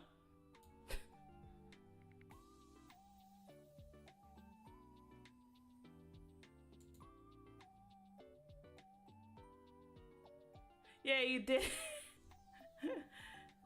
Oh, I know what you meant. It's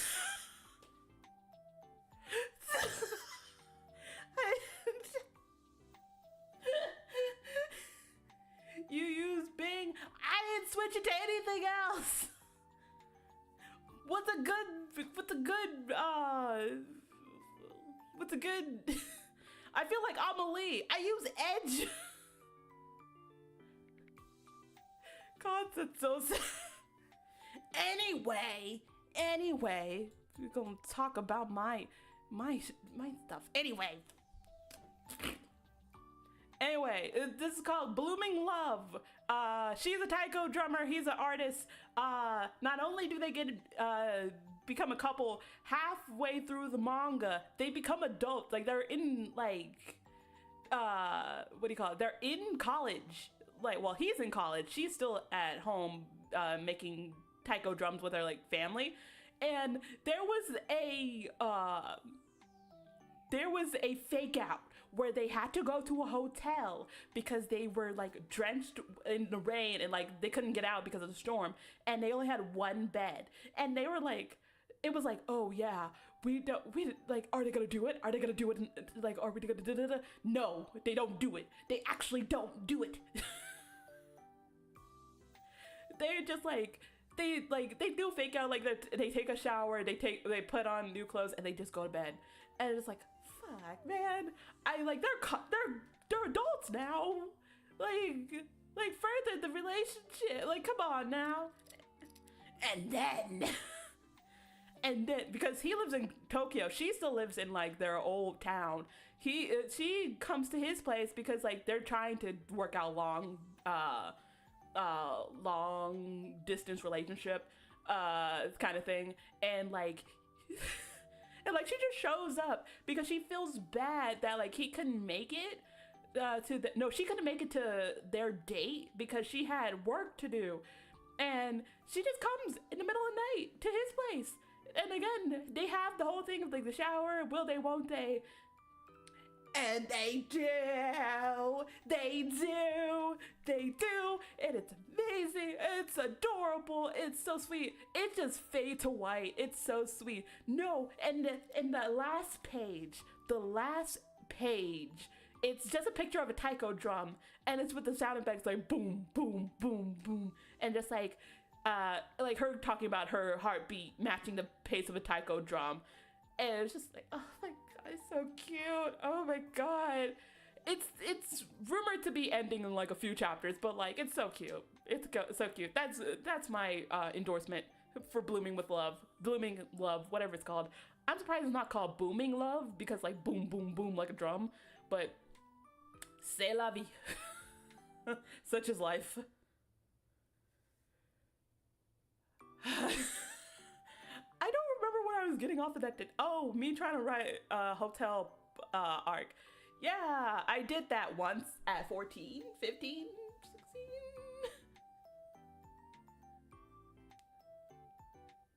16. We need more author sanctioned not safe for W parts. I bet they would do so well.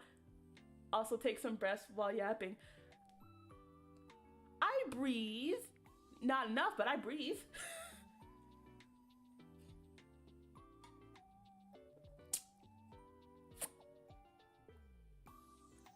I just realized I used the wrong mouse.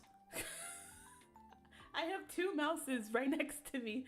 I forget that one is not connected to my computer.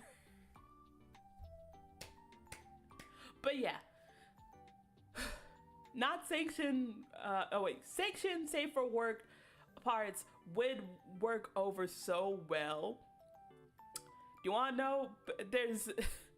I have two mangas that I just want just to do that. It is for Spy Family. Just give us the Yor and Lloyd. Just give us the Yor and Lloyd moment that we want. Just give it to us. Just give it to us. Just give it to me. Just give it to me. I forgot what the second one was. What was the second one? At the end of the monologues, you sound like you're using your last breath of oxygen to tell us about the title. God, I hate that. You're right. Jesus. But what was that? What am I forgot the second title. Damn. But yeah,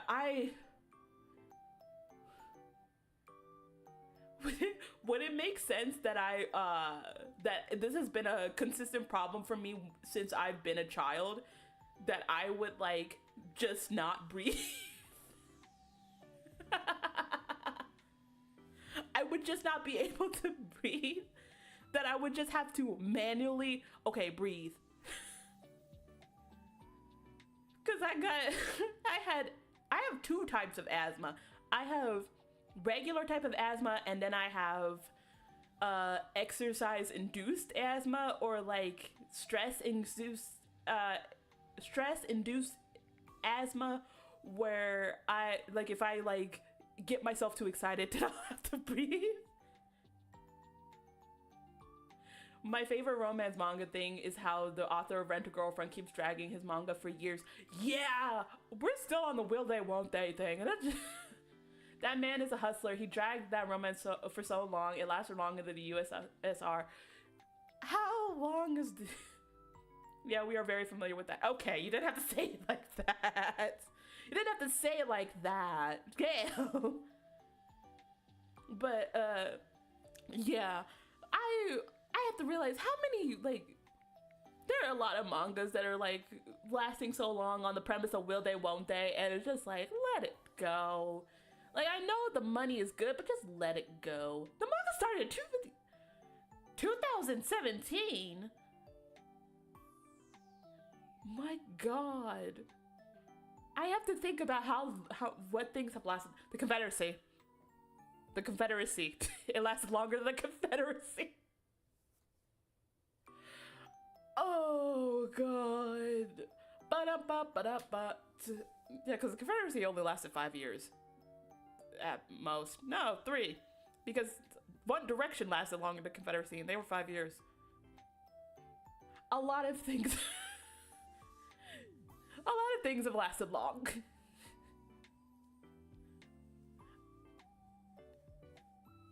Who else is less?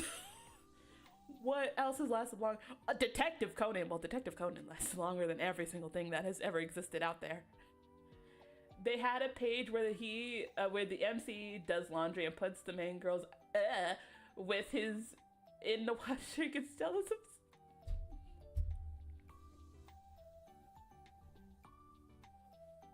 What the fuck? What the fuck? See, that's where I have to draw lines. I have to draw lines right there because that's just sad.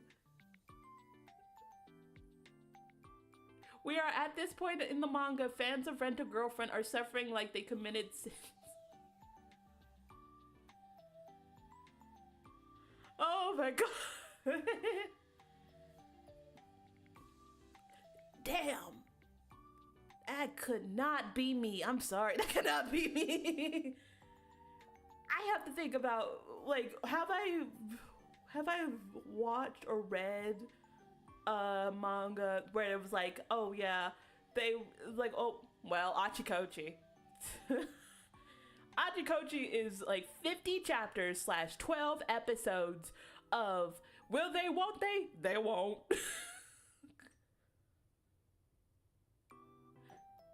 Being a fan of Rent-A-Girlfriend is harder than being in the military. The author keeps doing this end of chapter bay when they tease the possible ending and then nope. Isn't he the one that dates the main character? Like, he'll have the cutout of her like in restaurants so he can have like dates with her. Is that the same one? Is that the same dude?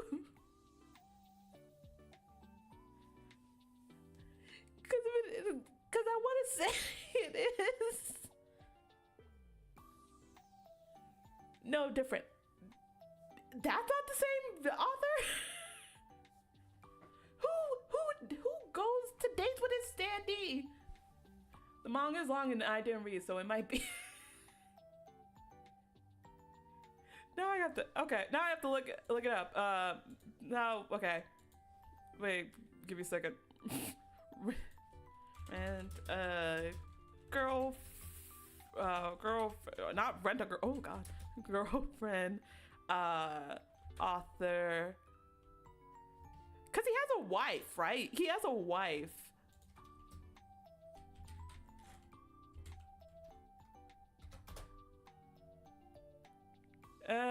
Cause it's somewhere.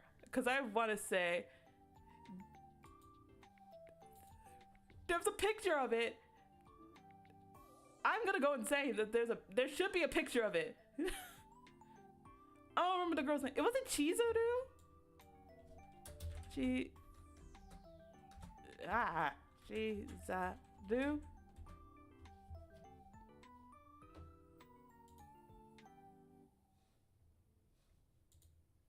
Yeah, he did. He did do that. Wait, go back. Go back. I was right. I wasn't crazy. Wait, give me a second. Boom. There we go. There it goes. That was him. This is his Twitter account. This is a picture from his Twitter. The manga is long and I didn't write me. As far as we know, an arc of Dragon Ball happened. RG Visual Bar, don't leave us breakthrough. Oh, fair. I'm too afraid of, like, if I have save search on, but my fear is that I just have stream and I'm just typing stuff in, and it just woo.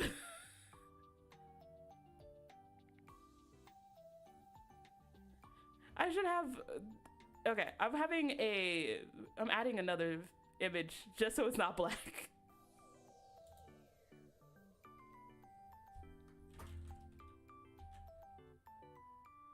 We need to sell a special browser for stream. We'll do that later. Are you going to make me change from Bing or Edge? Because I feel like you are.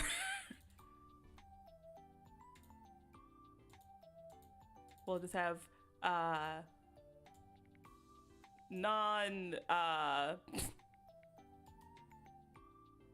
we'll just have copyright-free Sakura blossoms behind it.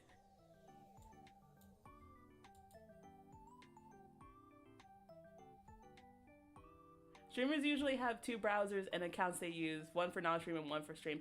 Ah. Not touching your Bing, grandma. How fucking dare you? I am not the grandma. I am young. I am young. I am hip. I'm young.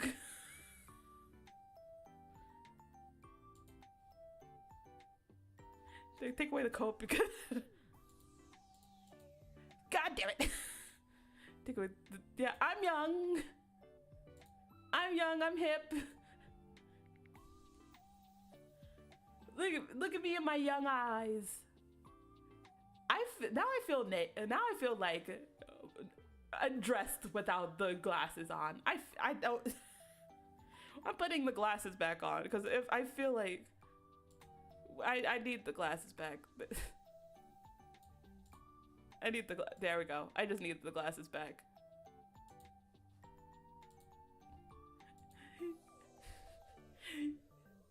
Skibbity toilet, eh? Yes, and a Riz Sigma to you too, my good sir. Ah, that hurt me. Yeah, the glasses really suit you. I think it's because it closes the gap between my eyes. Because my eyes without the glasses look really far apart. Now that I look at myself, my glasses. You should change your profile pic, by the way. It looks very I think it's a white background. I think it just got compressed all to hell.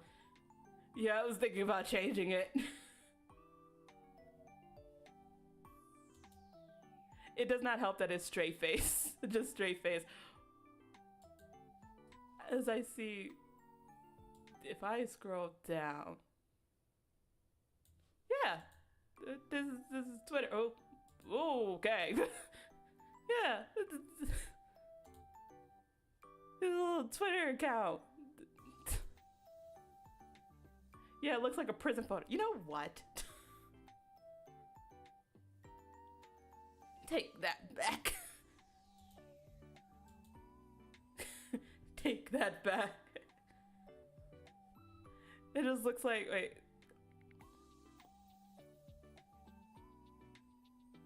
Wait. And just move my, what do you call it? Move my thing. Oh, I locked it.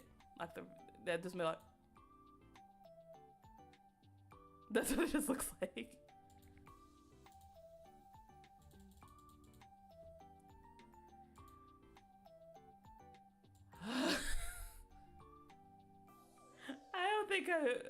I love how I keep thinking, like, I don't think I've yapped that much in a minute. And it's like, no, I've yapped plenty enough. I just haven't yapped about things that I am hyper fixated on in a minute. Like, I like things and then I like things.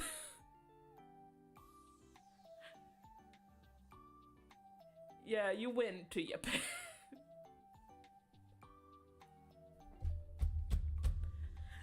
God.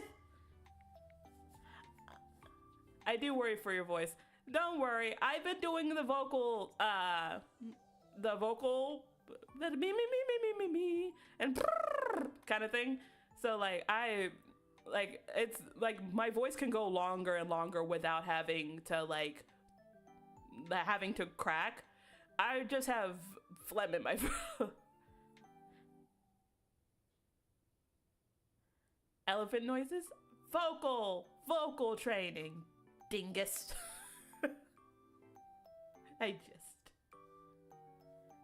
But yeah, been drinking more water, doing vocal warm-ups and techniques. It's to the point, I had the window open when I was doing it, and there's construction on the other side, and I guess the construction worker heard me, so they just started doing it too, and now it's just like a chorus of construction workers going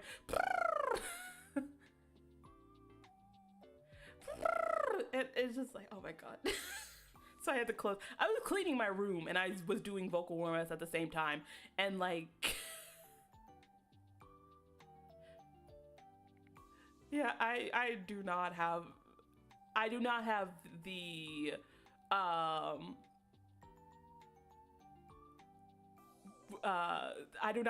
the not the balls, but I do not have the courage. That's the word, courage, to walk out there when they're still like doing construction, because like I don't want to face them. Training your own backup singers, maybe dancers. Yeah, it's gonna be like that Fifth Harmony work music video where they had like the background dancers be like construction workers. Like, yeah, gotta work.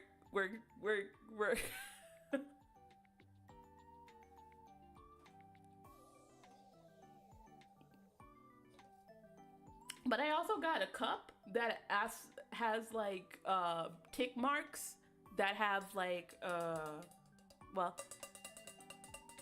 it's a metal one, but it has tick marks to like drink during points of the day. There was a singer one where it's like, oh yeah, 10-minute warm up, 15-minute warm up, and then that cost $12 more than the other one. I was not going to do that. I'll just drink when I feel like it. It sounds like a canteen. It makes fun noises. Mariana takes a sip.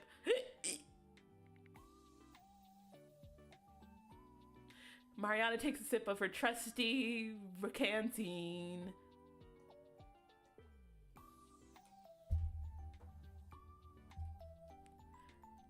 You know what?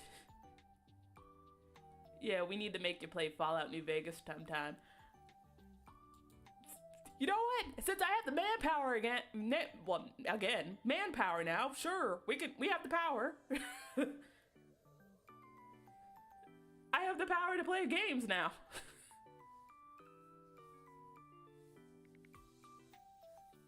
We can play video games. You will? Yeah, I'll play Fallout New Vegas. You're going to have to deal with me because I don't remember how to play shooter games, specifically on a keyboard.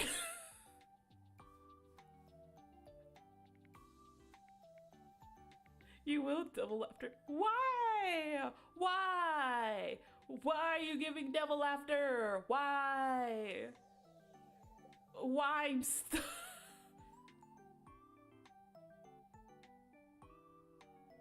Cause like I have like no quote unquote like ideas on like what to actually play, because like I know one way or the other, like because I don't know much about video games outside of lore and story.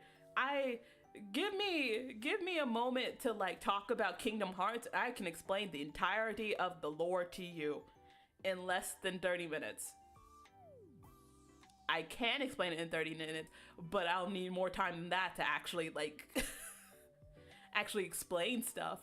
But like in terms of like plot, yeah, I can get it done in like 30.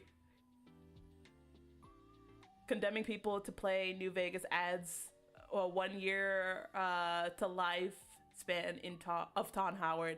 That's the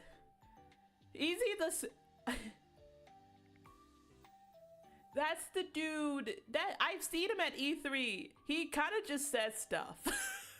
Like, I feel like he says a lot of stuff about the games. He just doesn't believe it, right? Am I gonna lose my like my Fallout series like sponsorship if I say that? So, can we get a picture of him on screen? Give me a second. Let me pull up Tom Howard. Tom Howard.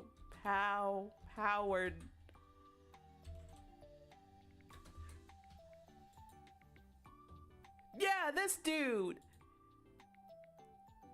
Oh.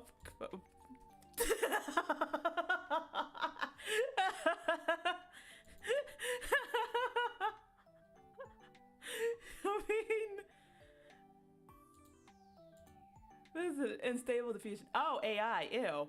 I thought it was just an image. Oh, wait, no. I just want edits. Give me edits. Give me actual good edits.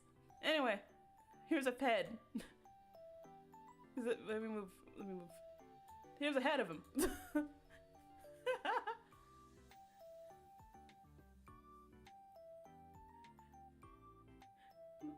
I love him. It's my favorite person that directs. Why you move your model on screen, by the way? Take your pants here from our viewings.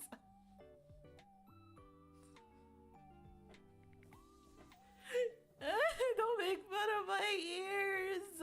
I'm self-conscious.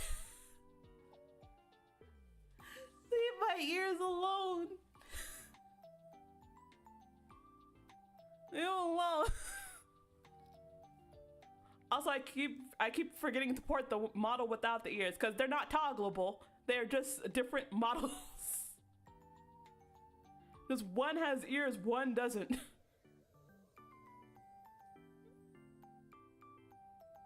Mariana got herself the most vertical model ever, a bat, and then chooses to glue herself to the table.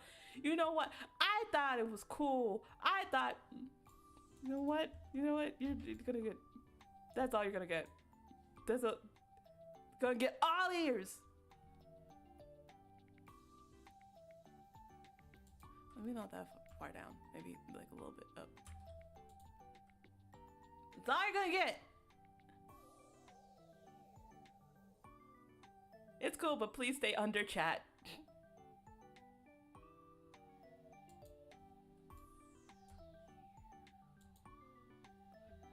I'll stay down here. See, that works, kind of.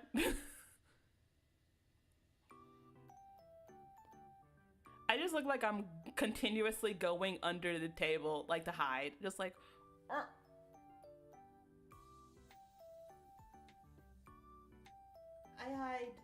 I hide.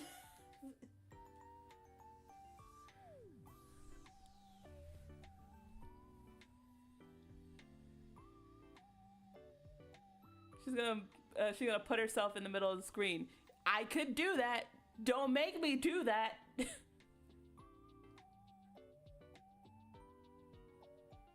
I just wonder if you're like coming into the middle of the stream, it's like, oh, this is somebody that's gonna talk about Alien Stage or something like that. It's just gonna be like that, and then it's just like, why is Tom Howard like a picture just in the center of the screen? All is possible under the light of Todd. It was just, what is this? Okay, it is just this.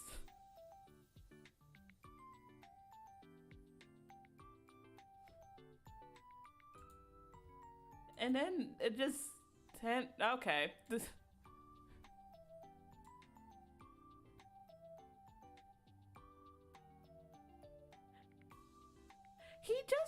He looks uncanny.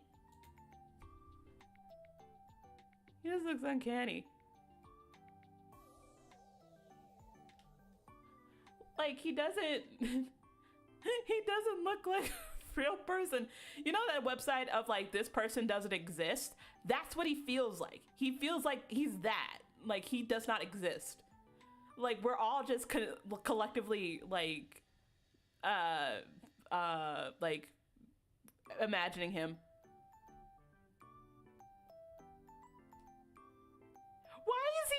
Why is he a tiny man under? Why is he a tiny man right next to Harrison Ford? Wait, what?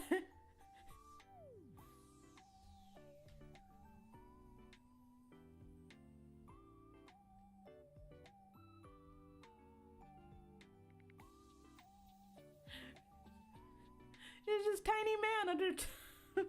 It's just a taller man, and then Harrison Ford, and it's just holding him like Tom Holland.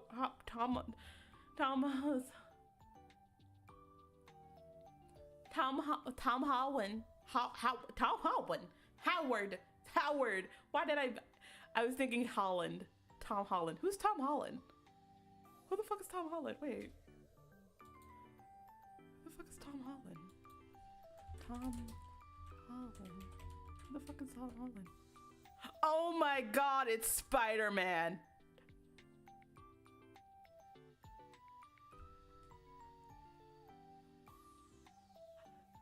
I gotta go. I gotta go. How do I not know Zendaya's boyfriend? Well, fiance now. They got engaged. Congratulations or whatever. Zendaya was supposed to be with me, but it's okay. It's okay. Cope. Bring back the cope pills. That's just him when he's off work. He drinks a Heineken for tiny men. Tom Holland is a Spider-Man actor, very different. I don't know. The funny thing is that I love Spider-Man. I love watching Spider-Man. The only thing I can think of is when somebody posted when he like smiles or when he is trying to have a straight face, like during presentations or like during like trying to be serious, he looks like he has a frog in his mouth and he's trying desperately hard to not let it escape. That was like in 2016 and I have laughed ever since. I made an amazing joke there. I deserve a stage. I will give you a clap. Clap, clap, clap, clap, clap. Good joke, 10 out of 10. I saw that one amazing post. That was before mewing. Oh shit, it was before mewing was a thing. Huh. He looks like, I know this was an old picture because it's like for Spider-Man proper, because that was like in when did Spider-Man come out? When did Spider-Man? Oh yeah, he also has beer. Or like fake beer. When did, congratulations. Congratulations, you stay. 2015. Oh god, 2015. Jesus. But yeah, that was 2015. I know he looked like a baby then, but like he looks like he's between like 12 years old, a baby faced 12-year-old, and then like a 40-year-old like Victorian woman who is like on her deathbed. That sounded mean. I love Tom Holland. I love Tom Holland. Go Spider-Man, go Spider-Man, go. And I'm also obligated to love him because Zendaya loves him. He looks like the little kid in no little German boy, don't go into the radioactive cave. Oh my god, this cave has so much uranium. That's the word. Radioactive uranium. Oh my god.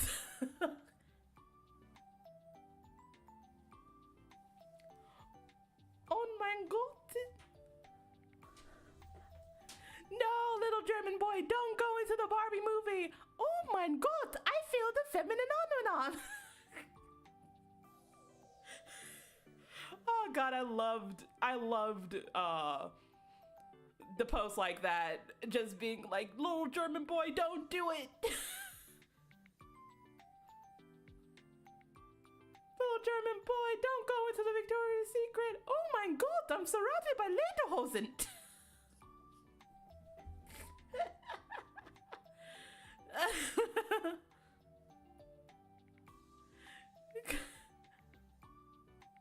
Oh my god, they have content service.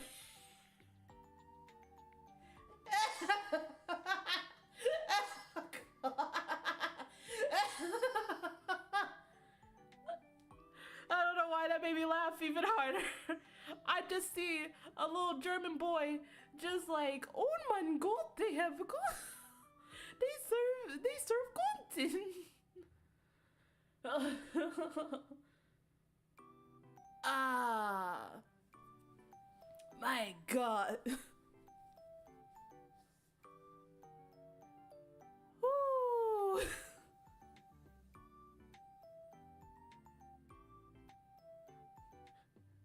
Now I'm craving bulldog noodles. I don't know why. This is bulldog noodles. Maybe because they have the same color? I don't know. Doing good? Yeah. I just had a brain disconnect. My brain disconnected from the server. I just realized, wait, I have to go to a different screen. I had to go to, oh yeah, I forgot. I'm grouped together. So yeah, wait.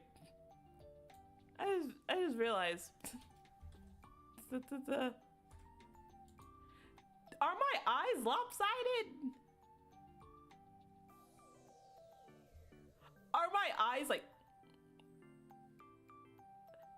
No, right?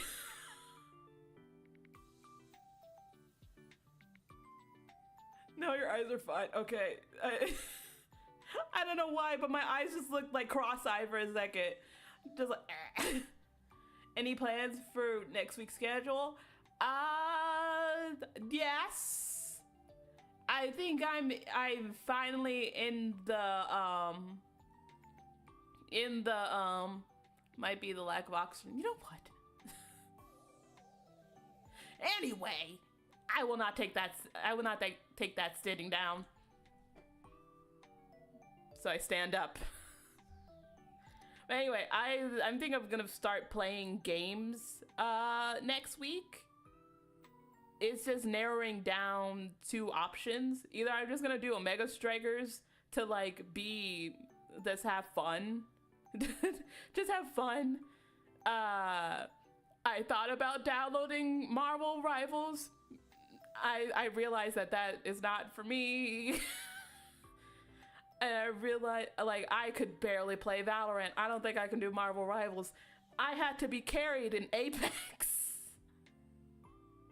Are you willing to play Fallout New Vegas? I think it's an easy game for you. Oh, yeah. Just give me all the stuff. Give me your stuff. Let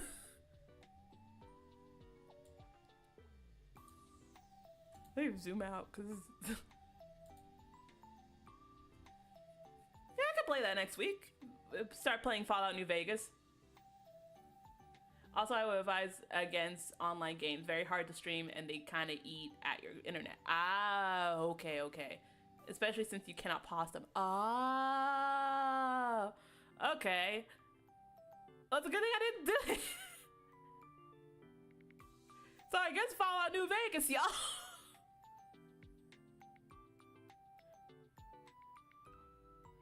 We're gonna try Fallout New Vegas and see how that's gonna go. Yeehaw! That's the one with cowboys, right? Ever been to Las Vegas? It's a family trip of mine. There's this restaurant in Vegas called Ellis Island. Again, named after the actual Ellis Island. It's amazing. They have really good fish and chips and burgers. Oh, and I've been to like a murder mystery show like 4 times every time I've been to Las Vegas. Ever since I became 18, I was like, okay, I want to be a part of the murder mystery. And like my group, I was the one they didn't like because I was ruining the fun, because I immediately clocked who was like going to be the victim and like the culprit, because I like noticed like people were acting really shady, And I was like, okay, yeah, y'all the actors in the group. I'm sorry. Like, I'm trying so hard to keep it in, but like, y'all are not helping your cases here. But yeah, I love going to Vegas. New Vegas actually takes place in Las Vegas, so you might recognize some towns. Maybe. I recognize buildings more than I recognize towns, if you imagine them after radioactive fallout. To be fair, Las Vegas most of the time looks like radioactive fallout. Oh, have you ever, do they have the tunnels in the game? Because I've always wanted to go in the tunnels. That is the only scary thing that I will ever do, is go in the tunnels. And like, because you're not supposed to go into the tunnels. Like, absolutely. Isn't Las Vegas empty now? I kind of, with all this going on, most likely, yeah. Which tunnel? There are a series of tunnels that are rumored, quote unquote, to be under Las Vegas, and they have been used a lot, especially during the 80s and the 60s to the 80s to do some stuff. And it's basically like the catacomb. It's an American version of the catacombs in like France. I think they're in France, or they're in Italy. I want to say France, because it wasn't as above as so below in France. Or like French. I googled it and found Las Vegas have mole people. Yeah, that's who takes a lot of the tunnels now. Okay, you gifted me a new rabbit hole to look into. Yeah, it's very interesting. It's a very interesting rabbit hole to go down through for any type of thing. LA also has tunnels. And like, they're ever so expanding. No one really knows what the end is for the tunnel. You sound like you met the mole people and they were chill.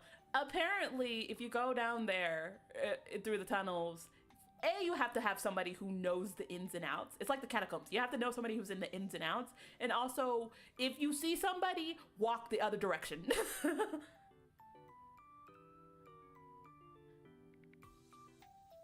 But they don't come to you unless provoked. Also, you were thinking of the catacombs of Paris in France. Okay, I was right. There were in France. I was thinking either Italy or France, because Rome. But anyway, yeah. But yeah, as below is so below, whatever that movie is called. The one where they went into the catacombs to like find whatever the fuck they were trying to find. And they had a guide and like they did some horrible stuff and like... And they were like basically in like circles of hell, and they had to like find a way to get out, and like only one person like survived, and like she has immortality, question mark. I don't know. It was a found footage movie. I liked it. The one with the walls of bones. Yeah, the wall of bones and stuff, the skulls and all that kind of stuff that people keep taking. They kept taking bones and skulls from the catacombs. Why do that? I never understood horror stuff, because if somebody says, oh yeah, I will, like, oh yeah, there's a scary story and creepy pasta where like if you go into the catacombs and take the bones, you'll like meet the spirits, or like if you press certain buttons on an elevator, you'll go into the dimension that never existed. Why would you do that? Because with the bones thing, okay, you committed a felony. That's the worst thing that you've done in a physical sense. You took somebody's bones. That's a moral wrong. And then you also like are trying to conjure up a spirit. They don't want to deal with you. Leave them alone. And the button elevator thing. Oh yeah, if it works, I'm in a dimension that I can't get out of. Why would I want to do that? No food, no water, no telephone, no internet. Why would I do that to myself? Not only that, if it doesn't work, now it's a waste of time. It's a waste of time now. Why? Absolutely why? Free bones. But yeah, I don't understand doing like the scary stuff. Absolutely not. Because either A, you're messing with people and spirits that don't want to be messed with. They're gone. Let them rest in peace. Like it's a moral dilemma for me. Not only that, it's a waste of time. I could do something productive. I could do I could do a lot of things productive. But no, you want to go into Horrorville? Nope. Oh yeah, we're gonna try something. Oh, Ouija boards. Ouija boards seem stupid to me because they don't want to talk to you. They're probably just fucking with you the entirety of the time, and y'all don't know how to close it. Why don't you know how to close the There is a goodbye section on a Ouija board. Use it. Use it. Mariana's survival instincts are stronger than her curiosity for the occult. I like reading about them. If it says, oh yeah, this thing is cursed, closing it. Nope. I'm not messing with that. Because I come from a culture where it's like, you don't mess with spirits because spirits will fight back. And like, if they will like fight over the littlest things. Now, I don't say I 100% believe it, but I am of a culture where you just don't mess with that, and period. You don't mess with anything, period. Headcanon, new headcanon, Minzy and Yana, babies when it comes to horror. Sua is a horror queen. She knows everything. Till is a crybaby when it comes to horror, but like he totally puts on a front. Yvonne is like scaring people, but like the minute you scare him, he starts crying, breaking down. And then Luca, unfazed by the occult. Yeah, I heard of American folktales. Yeah, you don't mess with anything. Absolutely not. You don't build on top of stuff. You don't like take out stuff. Put that thing where it came from, or so help me God. You don't put it back. You don't put it back. Oh, you deserve whatever you get. The free bones thing reminds me of a girl who, it was on Tumblr, where they like, where she was like talking about like she had like a thing with, I think it was like Hades. She had a connection with Hades, and she took bones that, in Louisiana, a lot of the graves, specifically graves of like American slaves, would wash away, and like sometimes the bones would just like flow into like random places. So she would take the bones from those places that were close by the graves, and she was like, it's okay, Hades gave me the okay. And it's just like, girl, you're committing grave robbery. Because she also admitted to being at the graves themselves and taking stuff from the graves themselves. So yeah, she got arrested for grave robbery. God. In Europe, we have gnomes living in our mushrooms and use an acorn as a bowl. In America, you got the skin eater that chases you in the dark for fun. Yeah. I love little gnomes. They just have the little pots and bowls. But no, fairies can fight me. Fairies can fight me. I don't like fairies gonna fight. Oh, and I also know that like changelings are like the children of like, or like in folklore, American also have like changelings in folklore, but basically changelings are like, were considered like either lame or disfigured children that were like, oh, they were swapped out with our real babies. That's just kind of how they like explain away like mental disabilities and physical disabilities. So you have to have the fairy circle around the baby crib, so like they don't take the baby. It still didn't work either way. But I remember a post is like, that's how they just explain autism in kids.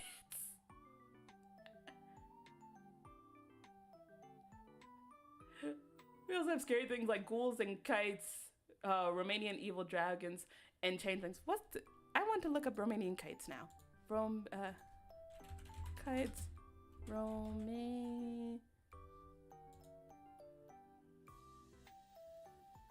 I spelled it wrong. Wait. I spelled it wrong because I got kids. Like, we could do one day where you react to some deep dive in horror topics. Nope. That's where I draw the line. Reading. Nope. Cause I'm gonna spiral. Nah, nope. She's gonna get a bunch of pictures of kites. Look at Zemu. Zemu? What? What was how to spell it? Zemi. Ooh.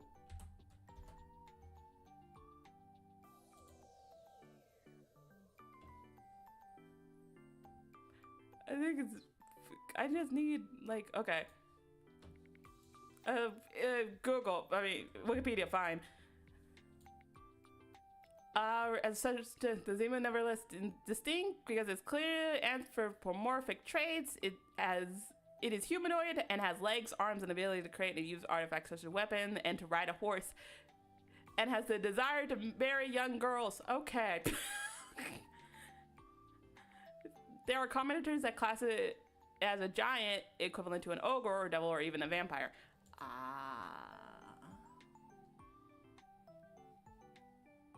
Learning. They appear in the sky and spit fire, or it has the ability to change form. In other stories, it has magical precious stone on its head that shines like the sun. It likes beautiful girls. Same, brother. Same. We just fist bump. Yeah. Whom it kidnaps. Okay, I don't do that. Usually for the purpose of marrying them. It's always defeated by a daring prince or knight errant, as they always are. The Zeme have been confused with the Draku. Oh my god, Twilight. The Draku. Or the Balair type of dragon.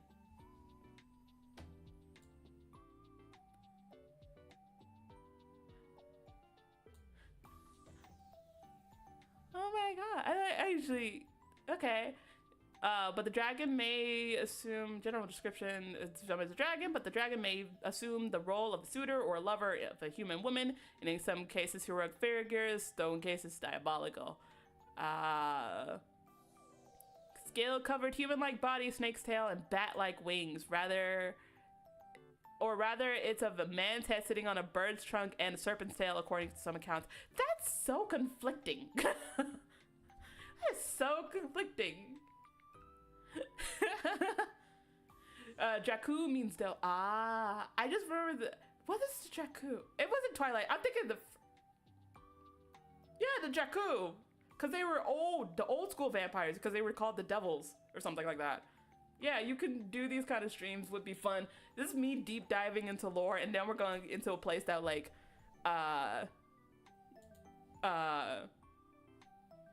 doesn't, that we didn't think we would go to. Or those games, because I saw one streamer do it. It was like oh, you start off at one place in terms of like,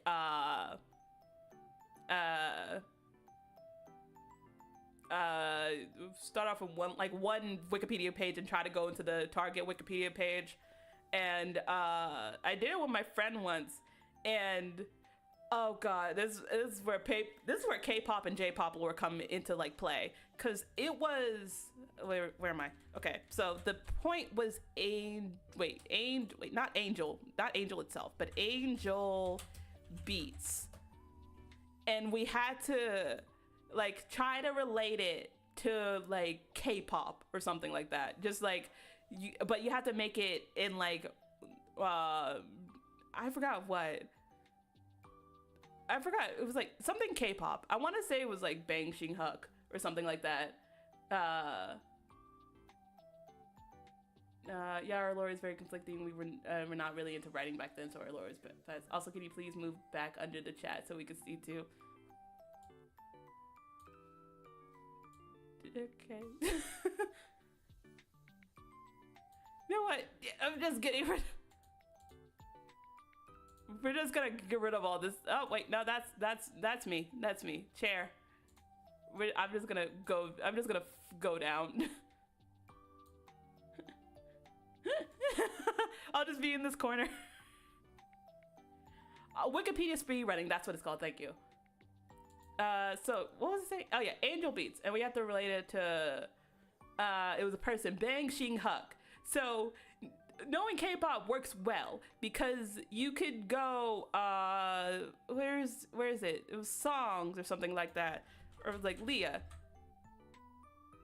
and that's not helping me at all. There we are. So Leah is a Japanese singer. Why is it not there anymore? Okay. Shit. Okay. It's gone now. Well, that's great. But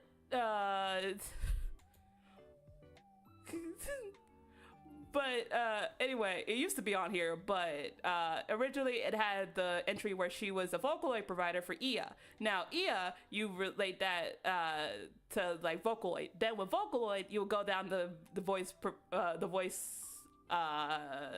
pack list, and you go down to CU. Now CU had a debut song called I Fantasy, which was created by Bang Xing Huk, and that's when you relate to BTS.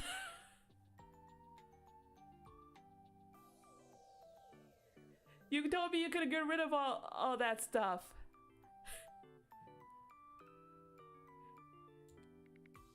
Well,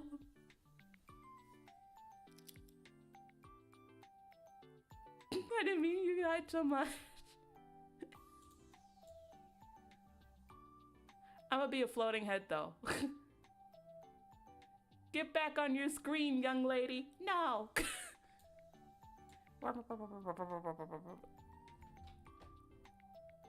Now I'm in this corner. You can't tell me what to do. I'm on this corner. Watch me get back to chat. That is just that. Don't make me get the water bottle. Fight me.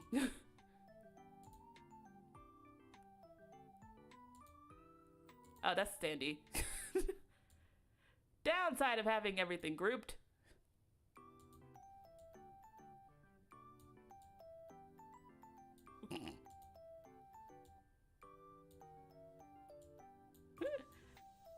Second part.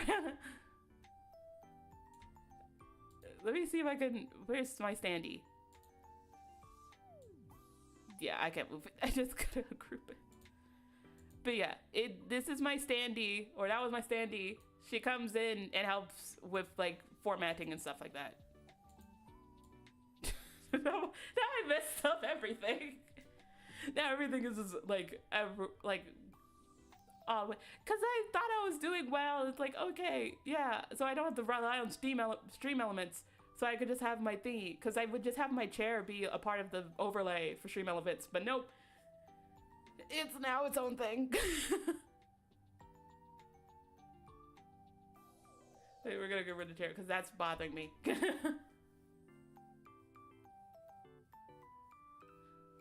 But yeah, Minecraft speed running. Why did I think of Minecraft? That is my soulless husk that I keep on hand for when my material body dies. Basically, the standee is there in case like tracking dies or my phone dies, and like I have to like we have to like we have to improvise. So yeah, the standee's there.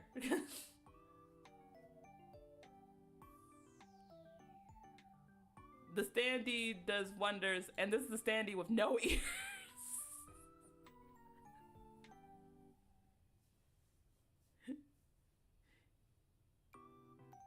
Yup, very nice, very good.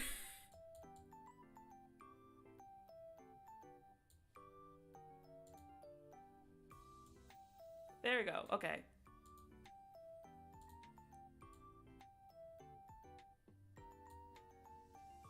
Wait, we'll have to wait, standee. I have a twin. This is my twin. Look at my twin. Love you.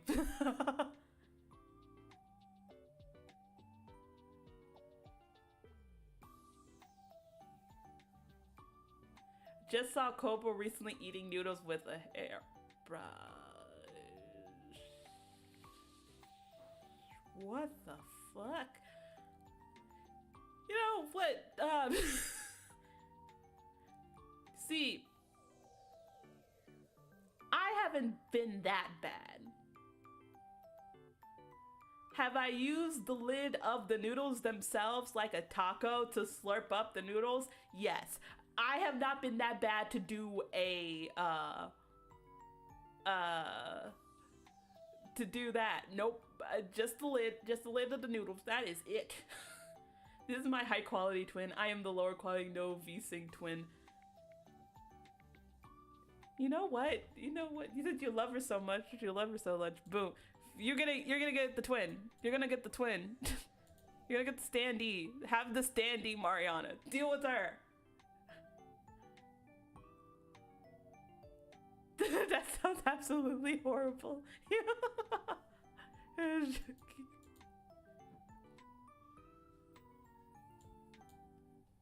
True. I also am like very, very like zoomed out. Oh shit, I didn't realize it was that big. Okay. Why doesn't why doesn't the standee Mariana have any bandages on her chest? Because this was an alpha design, or like the alpha version when I was testing out Hanatul. Just to see like how the standee would like, how the model would look. There we go. How the model will look by itself. Because it's using different trackers or like a different template. Because I tend to use the female tracker template, but it tends to be a lot more reserved when it comes to like their facial tracking. With the male template, it's a lot more expressive. And I think it's because with the male models, like the eyes aren't as big, the face is longer, so like it can handle a lot more of the tracking itself. So it just looks funny. So yeah, that's why we have standee right here. And that's why she kind of looks different. She's Mari too.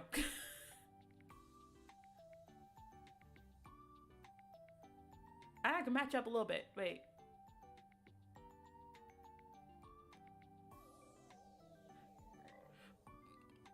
Yeah. Oh. Oh. It was these.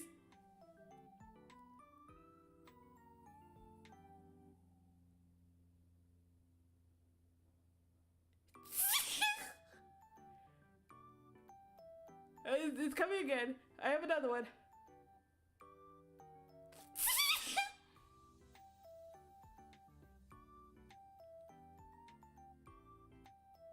Okay, I think I'm good.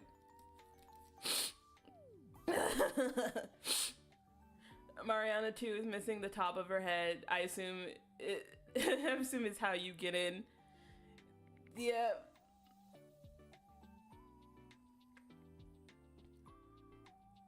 My sweet baby twin, not a thought between those eyes. Look at her.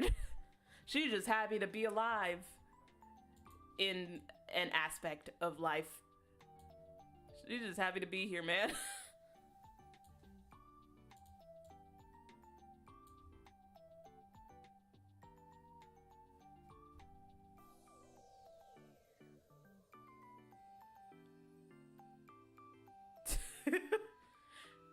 Sometimes I wish I would have like a twin, because I grew up mostly an only child. I have siblings, but like there's such a big gap between us. I grew up by myself.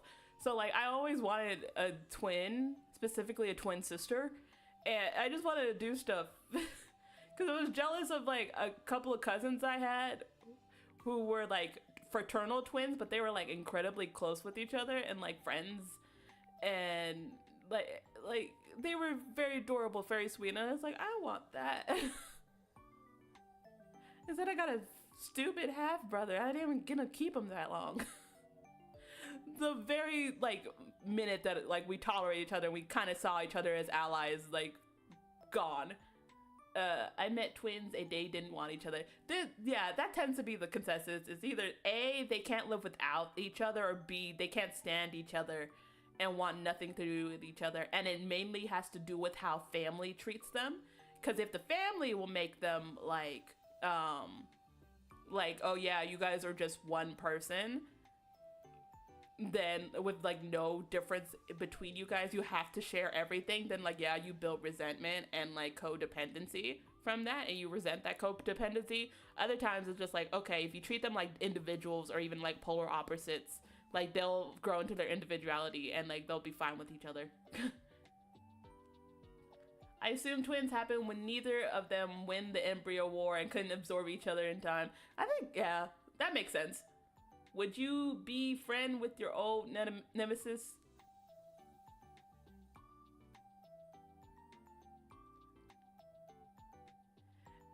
As a child, yes.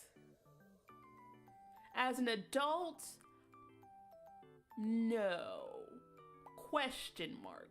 I would not do it. I have a little bit more what do you call it? I have more self-esteem now than I did back then. Cause oh god, baby Mari did not have any self-esteem back then. Cause I had it drilled into me by like, not drilled into me, but like had it in my head by like peers and like even teachers, like, oh, you're only friends, or you guys are only friends because they get something out from being friends with you, whether it be with homework help or doing stuff for them. Like that's the only way they'll be friends with you. And like my mom tried her absolute hardest to like get me into clubs and get me into doing stuff with other people so I could socialize more and be friendly with people outside of academics, because that was the main conflict. Whereas like I would be in like classes and like only people would talk to me if they needed help. Poor baby Mariana break their arms here. To be fair, I also had weird quirks because again, I wasn't that well socialized with people, so like I didn't know how to talk to people. So like I was a lot more aggressive when it came to like showing like friendliness and aggression and like happiness. So yeah, I didn't really mellow out with it until like later on in elementary school, so like 3rd to 5th grade. And like, yeah, my mom says apparently I was a completely normal child up until the age of 6. Then the change happened, and then I started to go back to my old ways, like 11 to like 12. And she has no reasoning for it, and I do not know what she was talking about at all, but I think it had to do with like moving a lot of places, and like those years I was in like religious academies, so like different environment, difference. Versus me being in like later in elementary school, I was in public school, and that was the only time I was ever in public school. Was only elementary school. That was it. Everything else was charter, magnet, or private school, which a lot of different types of schooling for that I had to go through. The only type of school that I didn't go through technically was boarding school, but you can also count college as being boarding school. But yeah, I jumped around a lot. I made friends. I was friendly with people. It didn't take me until high school to actually have friends per se. Well, middle school, because I was in like the same middle school and high school as them, because it was a 6 through 12. But I was very shy, did not want to talk to anybody, because I was just like, oh, if they're gonna talk to me, it's gonna be for work and stuff like that. It didn't take me until my group of friends in middle school came up to me for other things. Not only, it also helped that they were the smart ones in class, because of course it was a charter school, so of course you had to go in on lottery, and they tend to look at lottery, quote unquote. It was grades too. It was very much grades. But yeah, it was very much academic based. So like I had more of my quote unquote peers in these kind of classes. So I had a lot more friends. uh, before I switched out high school in my junior year to a private school that my mom wanted me to go to, and that was hard only because I made it hard, because I was being an emo little child. And I thought nobody liked me. I don't have any friends. Da da da. No, I had plenty of friends. I just didn't know how to like talk to people because I was so used to the friend group I had. I didn't know how to make new friends again. And I had to relearn everything when I got to college. Like, people be friends in college for this the randomest shit. Like, hey, we're friends now because you helped us get alcohol. Like, a truck case of alcohol for less than 2 liters of Coca-Cola.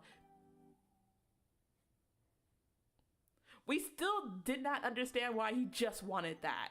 I think he was trying to get his roommate, because my roommate was the one that his roommate had a crush on, so he was trying to get in with her, and I was like, oh god, like, because we. So okay, I think I've already set the story, but to set the scene, it's me and my roommate go over to her friend from back home's place, so he can feed us tacos, because he hunted quail and he butchered the quail, cooked quail, and we were having quail tacos. Anyway, so he invited us to his place. We came over, and like we were thinking about alcohol, and like none of us were like at 21 yet. So my roommate was like, okay, I know somebody. And we were like, oh, what do we have to do? And like the dude was like, I just need like 2 2-liter bottles of Coca-Cola. And like he didn't say Coca-Cola, he just said Coke. And I was like, ah. Like, I don't think we should do this. And it's like, no, Coca-Cola. It's like, I thought I was gonna have that college experience, but no. He got us everything that we wanted and then some, because he asked us for a list. We didn't know what we wanted, because again, first time with alcohol. He was like, yeah, I could do that. And so he got us a whole bunch of stuff. It's like, how do we pay you back? And he was like, just the Coke was fine. And we gave him the Cokes, and he was like, you don't want anything else? Do you want to save for tacos or anything like that? He was like, nah, I'm good. We're good. You were such a nerd. I'm like, oh, I wasn't a nerd. She thought she was gonna have quail tacos and cookies. That's what I thought. Cause I was like, oh, how are you guys gonna get the cocaine? He's like, no, Coca-Cola. Oh. It's like, why do you think I would ask? Like, because he said to me, like, you guys don't even have licenses yet. What makes you think you guys had it? He gathered me up and told me quick, because I was like, damn, he's right. Because I was like, how do you get? Okay. How do you get the cocaine? But no, yeah, he was trying to set us up with his roommate, or set him up his roommate with my roommate, and that worked for a hot second. He fumbled the bag hard. And it was to the point where the guy who bought us the alcohol was like, dude, I literally gave you the in, and you had to fumble it like that. Like, he cussed that dude out.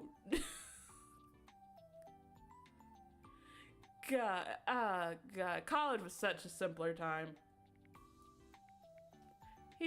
I used to know somebody like that. He thought me and my friend group were some kind of mafia and was kind of afraid of us, and would go, did you steal that, when any of us had something available at the store. We love this.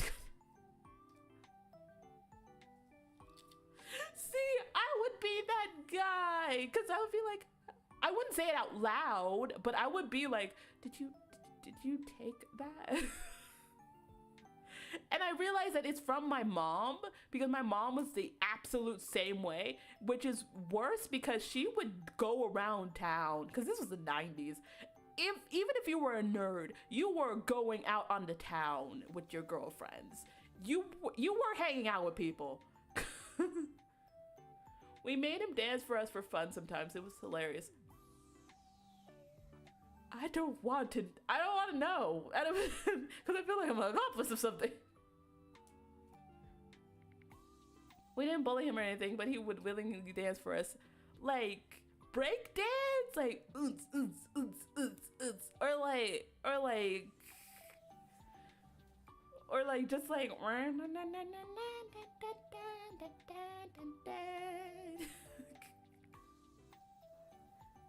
like, do silly monkey dances, we would laugh. Ah, okay. I wasn't like that. I wasn't like that. I was the comedian. I would make people laugh. I would disarm people and make them laugh. And it wasn't because of jokes. I would just say, like, funny quips, and, like, people found it funny.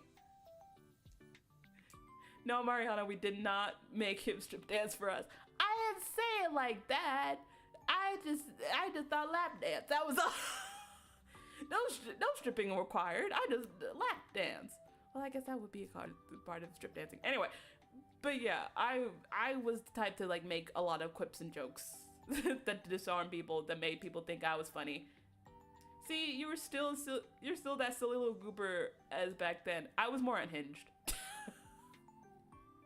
No, the only reason why I had stories and stuff like that is because I literally was just surrounded by weird stuff and weird, like, I was just surrounded by characters. So of course I would like tell stories about them when I was like back in the day. And of course I developed my father's embellishment of things, because my father will never tell a straight story. He will have to embellish it. He will tell, I remember this one story where it was like, okay, all he had to say was, it's the avocado story. All he had to say was, I don't like avocados because I got hit in the head with one. That's all he had to say. But no, he had to set the scene on when he was walking around California for something. I think it was for work something. And he was like, oh yeah, I'm like near this house or something like that. And they had an avocado tree.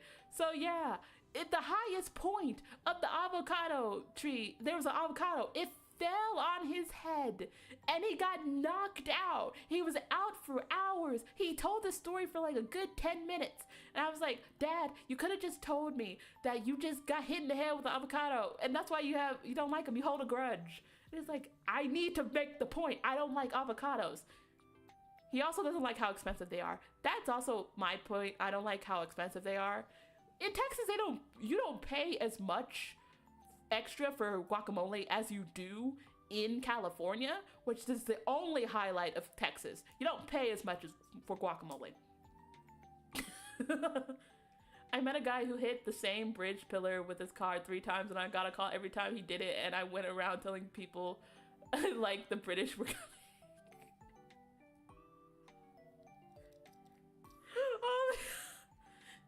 What's with the pillar? How does he hit it 3 times? Because I feel like I would have stopped at like 1. I would have figured it out at 1. Yeah, he loved to drive in the dark. Yeah, I can't do that. I have poor eyesight. I have poor eyesight and it just comes above, like, I can legally drive, but I have to wear glasses. I have to wear corrective lenses. But I refuse to drive at night unless absolutely necessary. So when I worked at the bakery and the deli and I would have to get home at night, I would have to go and take the streets. I would have to go take the most lit part of the streets and that would be the long way. The short way had no street lights whatsoever and I could not see anything. And in Texas, there is no regulation for how bright your headlights could be. There's absolutely none. So I have a car that is almost 20 years old. It runs like a dream still. My grandma scratched it up hella hard, but she's a beauty. She's been with this family longer than my own stepfather. She's consistent. She is there. She's been with us since I was a child. Anyway, this was my dream car that I always wanted. Anyway, I would have to drive the long way because my headlights are not that bright, but I would still be in front or behind a SUV that would be like very bright, like that one meme where like the girl's opening the menu and it like lights up and her whole face is lit up, and she's blinded. Yeah, that's what it was like to drive every single night for closing. Yeah, he didn't see in the dark either. Yeah, I kind of figured. Did you also have a park where homeless people attack you at night park? That was the short way to work. No. No, there's luckily when I was working there wasn't a park near us, and not only that, Texas has a stricter kind of thing when it comes to homeless people in comparison to California. California, they're just everywhere. My friend did. Guess what happened when he tried to go through there at night? Oh no. I did that once in college. Because and all universities, they're open to the campus. It's all open to the public. So like anybody could just walk in on campus. And of course, like campus police aren't patrolling or anything. You would have to press the button, and there would be like buttons around the campus. If you feel in danger, like press the button for help. Learn from experience, they don't help at all. Just find the nearest building and run. But yeah, I was in there walking home from the library for finals, and I just didn't get like a good grasp of time. So I tried to run back to my dorm, which was like a 10-minute walk away, and there was this homeless dude, and he was like, I know it's finals, you gotta do your best. Do your best, do your best. And he was running while he was saying that, and I just started picking up the pace.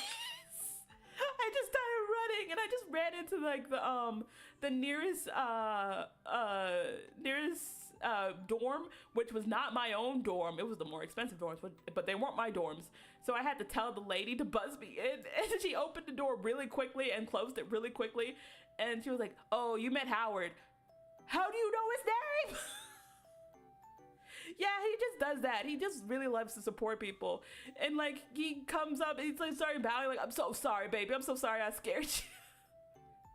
And she's like, "Howard, you can't do that." Howard came in clutch though. When I was in a dangerous situation, he scared off a dude. Howard came in clutch. I miss Howard. I hope Howard's doing okay. Cause I think they were trying to get him help to like get on his feet. It was like a PvP, so luckily my friend is well fed as opposed to the homeless people, so he ran. Howard sounds fun. I bet he does it for the love of the game.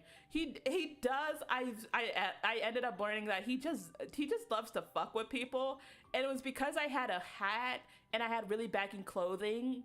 He thought I was a dude until I took off my hat, and that's when I still had long hair. So he was like, "Oh, I didn't know you were a girl." And I was like, "Thanks. Thank you for mistaking me for being a boy. Thank you."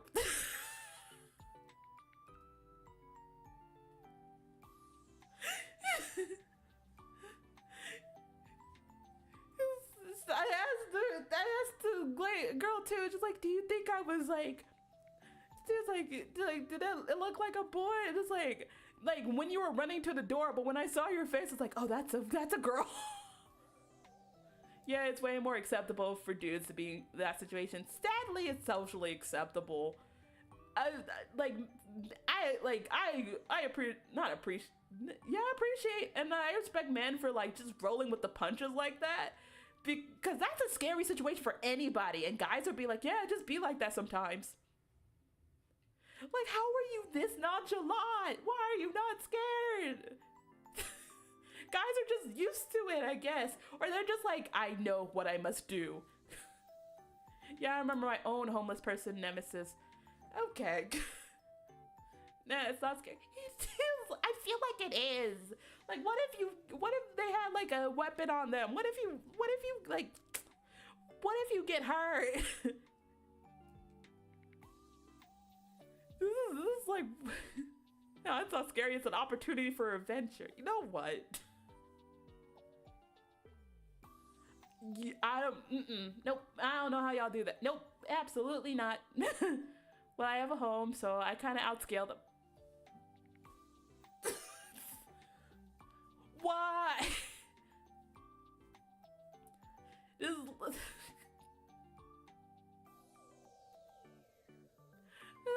What?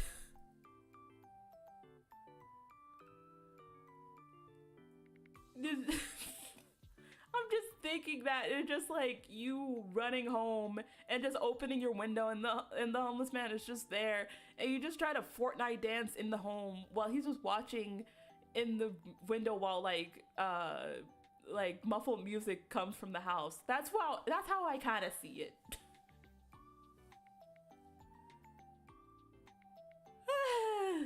Okay. I think I yapped on for enough tonight. Today? It's 10. It's 10:12 here. Situations get worse when you are scared, so it makes sense for us to not be scared of these situations. That feels like, oh, are you scared? Try not to be scared. Life hack. I guess it's easier for us. I guess so, cause like dudes will have like men will literally like not react in the moment. It has to take them like a few years to be like, huh, that was fucking wild, huh?